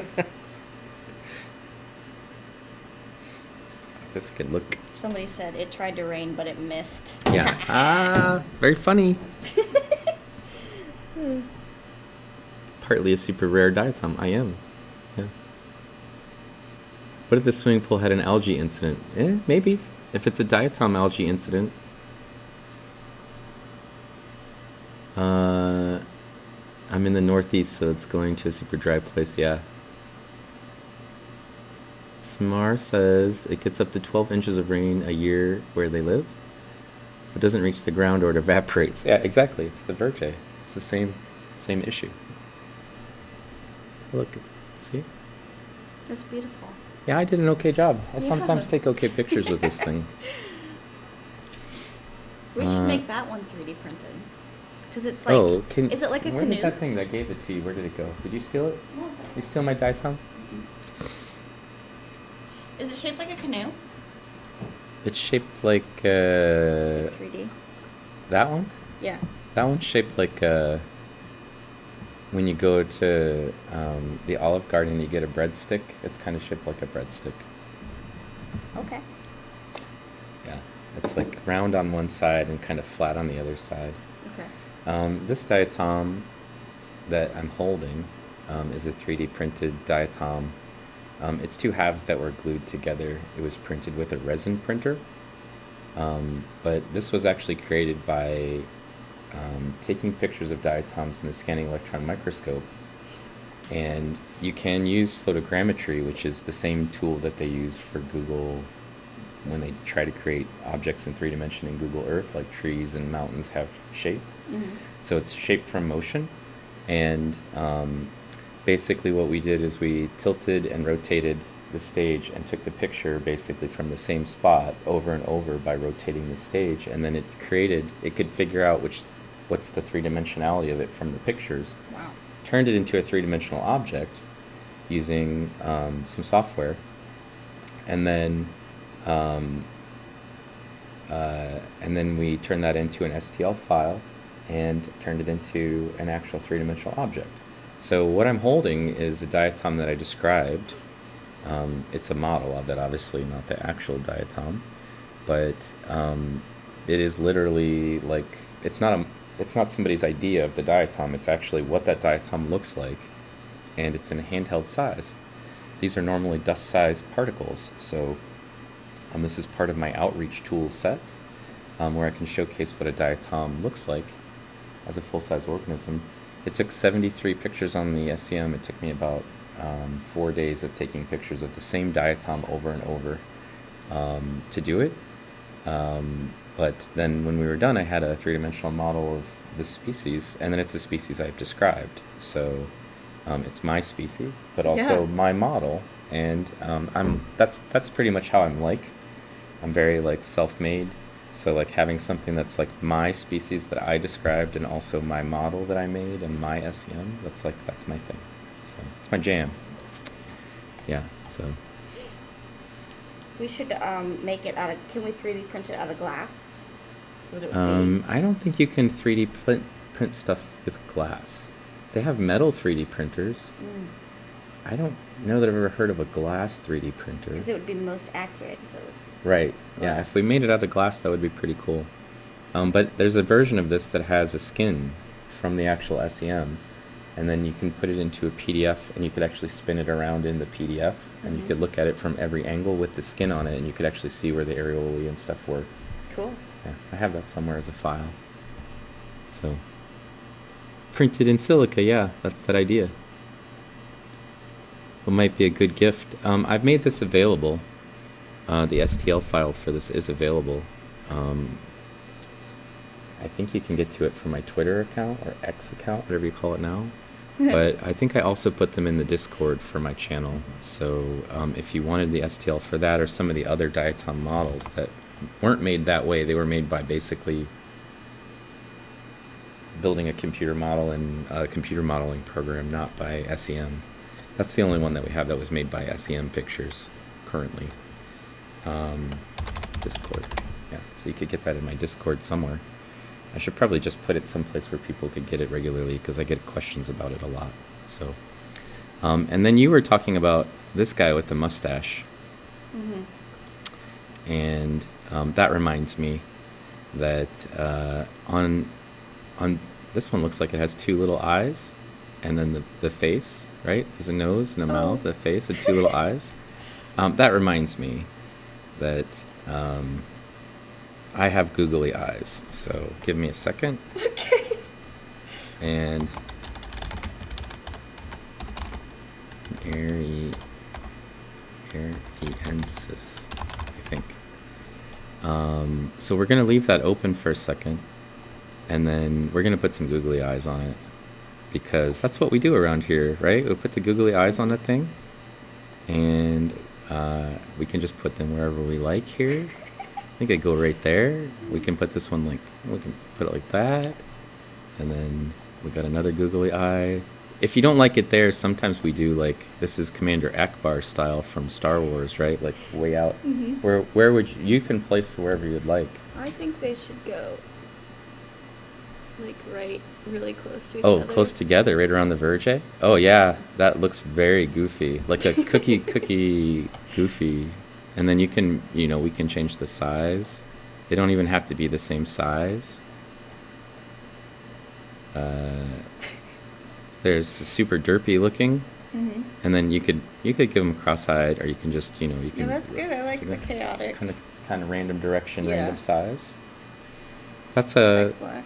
That's a normal pattern that we do. Another thing that we do here on the stream is sometimes we just put a little mustache of our own right on things, because diatoms kind of have a mustache, but we can kind of give them a mustache. So, of various sizes, if you'd like, we can put a little mustache on there. I think I named this species Ensynema mustache, and which it's not an Ensynema. I see now. It's Amphora. Mm-hmm. Yeah. There you go. What do you think? It's beautiful. With the mustache or without? Well, he does have his own mustache. It's that's his mouth now. Mustache. Okay. I mean, but he could have a mustache, or he could have two mustaches. But that's his mouth. Where's his mouth? The giant. I see. Giant so lips. You would rather just have not double set it. Not, you don't want to need a mustache on your mustache, sir. That's too much. What's this guy's name? Amphora mustache. Okay, there you go. It's Amphora mustache. Published. Its real name is Amphora inariensis, but I have a thing on my channel. You can just type the genus name, and then, it actually takes you directly to the Amphora guide page on Diatoms of North America. Awesome. So if you wanted to see what that thing looked like, and you have a web browser that it's easily accessible, you can just click on that link, and it will pop open with the guide page for Amphora. Oh, there's our boy. And you know for sure that I got the genus right, and that you got the genus right, because I gave you a picture you can verify it with. So I'm not just making up science names here. I actually know something, I guess is what I'm saying. You can check it. You can check me. All right. That was fun. It wasn't Craig, but it was fun. You would think because... I have one of those things. We found one thing, right? Was Craig is like 25% of the sample or something crazy like that. Well, our tendency is to be drawn towards larger things, and also when they're small, they're easy to get lost underneath these things, right? Mm-hmm. So it could be that there's a difference in terms of our ability to find them because of that. Mm. Also, I tend to get distracted by things. Whoa. Like what this thing is. I don't know what that is. What's going on? It's got spines that are overlapped with each other. Uh-huh. Do you have Diadesmus contenta? Yeah. That's probably what that is. No. It's either Diadesmus or Humidiphila.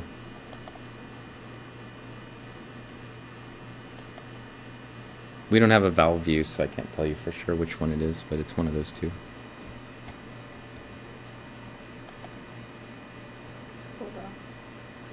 Yeah, it's still here. We can come back and look. Cimbella? Yeah, you want to look at this thing? This is what happens. You get in here and then you're just like, it's like almost 7 o'clock at night, right? Yeah, I know. I gotta feed my dog. Yeah, I gotta go home too sometime here. Look at the stigma on this guy. That other one we saw was just sort of like a little slit. This one's got little things on it. Look at that. Look at those little things. I really appreciate Would you look at it? Would you just look at it? Would you look at it? Look at it. It's got little thingies on its stigma. That's factual. That's what we call it. That's a scientific name for it, thingies. The stigma is that feature that's right there, a hole in the center. And then this is a Cimbella, is the name of this genus, and it has apical pore fields on both ends. They're hidden right here. In our low quality version of the image, you'd be able to see it when it gets to this point. So I'm just going to speed it up and slow it down so it's right there. These little holes are different than these little holes. This is an apical pore field. That's a helictoglossa. This is the raphe. These are areolae and striae. That's all the words. All the words. I threw all the we words learned at in them. class. That's right. And then we're going to get a picture of it. I really appreciate that, Cimbella. It's a good one. Yeah, it's very big and bold, and What's its name? I think it's my only Cimbella, so I just call it Cimbella. Oh. It didn't get an old man name? And I only do the old man names when there's multiple, and, I just can't keep them straight without the old man names. It's really hard to get, it's very easy to confuse old people. You gotta name them. And there's a lot of them, and they look the same. Mm-hmm. Yeah. But I have a lot of, little baby Salafras, and... Well, we got one of those. Yeah, and I think that might be Randy. Randy? Okay. But, Not Randall, but Randy. well, it might be short for Randall. I mean, probably is. Yeah, we'd have to ask him. What the Diatom's saying. It's like what the fox says. That was my daughter's favorite song when she was a baby. Well, 2, 3, for a while. She loved that What Does the Fox song. What's the fox say? Stigmatizing diatom holes. Yeah, there's stigmas. Bella Cimbella. That'd be a good name. You actually did a great job spelling that, Samar. Most people can't spell Cimbella unless somebody cheated and gave you spelling for it. But it's named like a cymbal, like like a drum piece. Cimbella. Blink, like that. We're just calling it Cimbella. This is an internal view, and that thing that's right above it is an external view of a different diatom.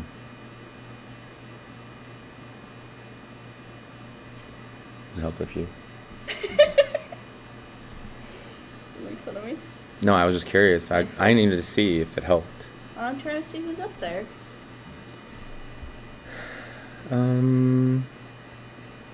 It looks like a navicula. Let's see. Samar said, I wanted to be an entomologist as a kid. Really? My daughter likes bugs a lot, so got pretty good spelling scientific names, yeah. I wish we had an entomologist here. Diatoms.org has got to be the most wholesome website. Diatoms.org is a crowdsourced website where the scientists basically contribute to it, and I am actually on the board for Diatoms.org as a new board member this year. I guess because it's a recognition of my expertise, but there's about 8 people or 9 people that are on the board for that are professional diatomists, or they help out with the webpage. So yeah, they selected me in December or something, and then we had our first meeting about a week ago. So What did you discuss? we're talking about adding guilds, like ecological guilds for the diatoms, so that people could figure out more than just their benthic organisms, but how they live. So that's one thing that they're talking about, which I was able to contribute something to. And then we're talking about adding a donation button.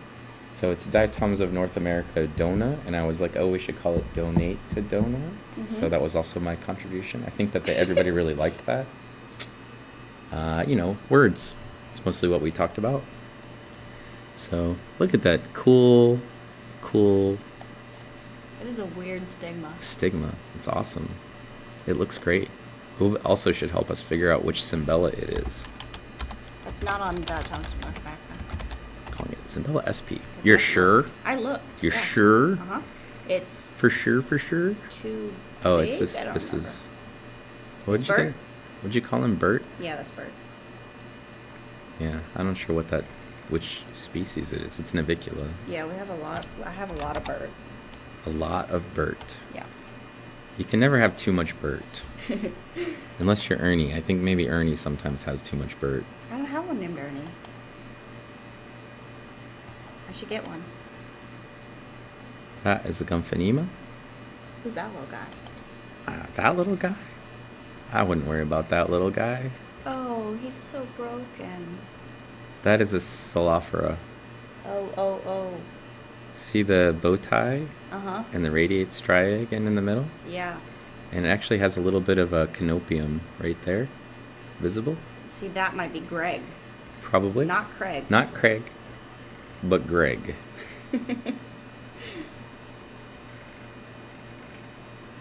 Seems likely that it's a Celophora. That's all I can tell you. I don't know the old man names for things, so here's this Bert guy, though. I feel like I got that one down already. Mm-hmm.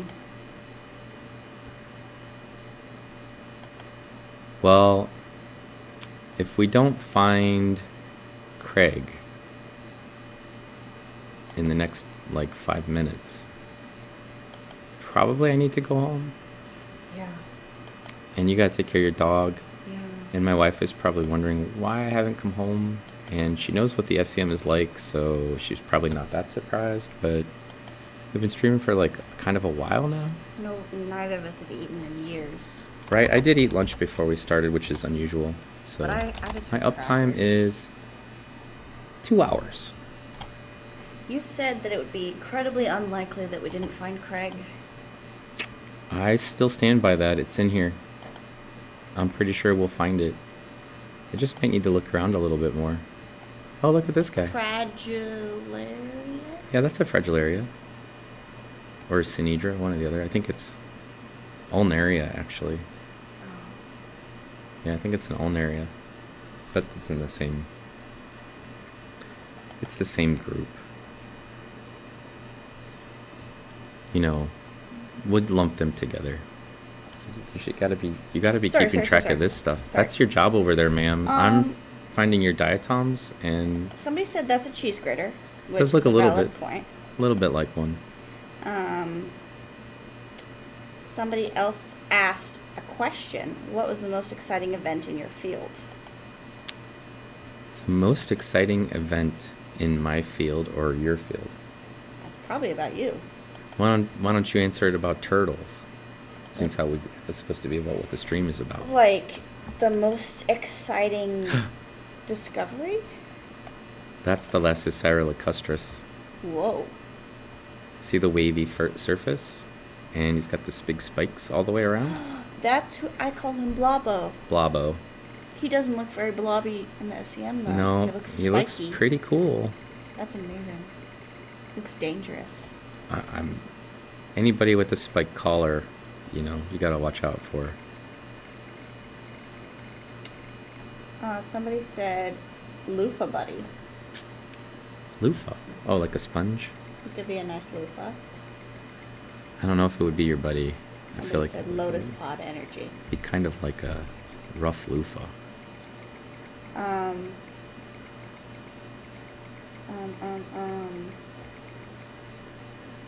People have been saying things. Yes.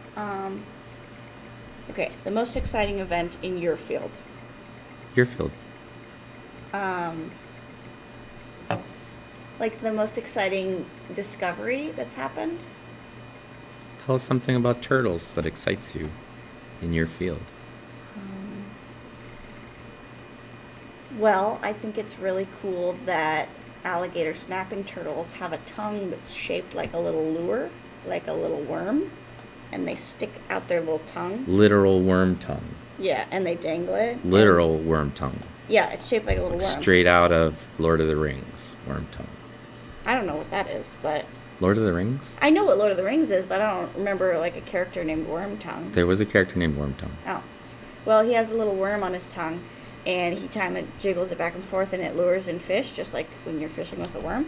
And then they come to eat the worm, and he eats them. So that's pretty cool. That's a nice, high-resolution picture someone's about to take. Dang. Someone's pretty good at this stuff. You're going to get these back and be like, dang. That's a pretty one. That one's going on the Instagram page. Okay. We're going to put that one up on the old Instagram with some coloring. Yeah? You know? Yeah. You're going to color it? Also, I need to do something. Can you hand me that? What color? Well, you can actually give me some color suggestions. But let's switch sides for a second. Now, act like you took that picture just now. What? For Instagram, for the people. But it's not even up. That's okay. There you go. We need to advertise this place like we're having fun. Okay. My wife just sent me a message asking if I will be home soon. Yes. Yes. I will. We might have to give up the search for Craig. For today. There'll be more days. Mm-hmm. But I feel like this might be a good place to stop. You know, it's close to 7. Mm-hmm. And we've been streaming for a while. And Craig is still eluding us. So there'll be another day of Craig looking, probably. Craig Hunt. Yeah, Craig Hunt. No more variant suggests that we should use acid green for maximum punkness. Yeah. You know what I think? I think that each of the spikes should be like red because he's like stabbing people with them. Oh, the tips are red and then maybe to a green or something crazy. Yeah, he's shanking people. You just want to test how good my artwork is. That's fine. We'll do that. See what I can do. Look at all this cool features. Look at the cool features on the actual surface of it, right? Awesome. That is a pretty picture. Sometimes we do good work around here, you know? Sometimes we do science and sometimes we do art. Says Wormtongue worked for Saruman. Oh. Well, alligator snapping turtles do not. And they're really good boys, and people should not be mean to them. Basically. Craig got a last name. His last name is Hunt. Craig Hunt. Yeah. Well, actually, technically, his first name is Samathidium, and his last name is Craig. Yeah. So the little pieces that are on the outside, those are like part of the actual like decoration exterior of the valve. So these little dots that you see, those are definitely like a feature that occurs on the outside of some diatoms. I don't know what those bumps are called for Thalassocyra. Oftentimes they're referred to as granules or something like that for some of the other diatoms. Or maybe there is a name for Thalassocyra I could look up for you, but they are a feature that occurs on other Thalassocyra. It's not just this one. But this one's name in reality is Thalassocyra lacustris, which suggests that it's a lake Thalassocyra, but we find it more typically in river systems. So we're going to put a name on it. Here. You can do that. I'm not looking. Okay. Spell it however you like. Okay. Or call it Blobbo if you want. Okay. There you go. I'll say Blobbo down here forever now. I accidentally added an F to it. Yeah, Bloboff is its new name.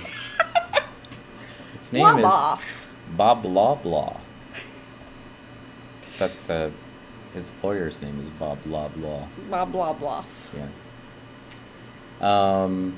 That is an Arrested Development joke for old school people out there. All right, so we should probably go raid somebody. We take all the nice people that came over with Ariella and we'll send them someplace else. Dump them somewhere.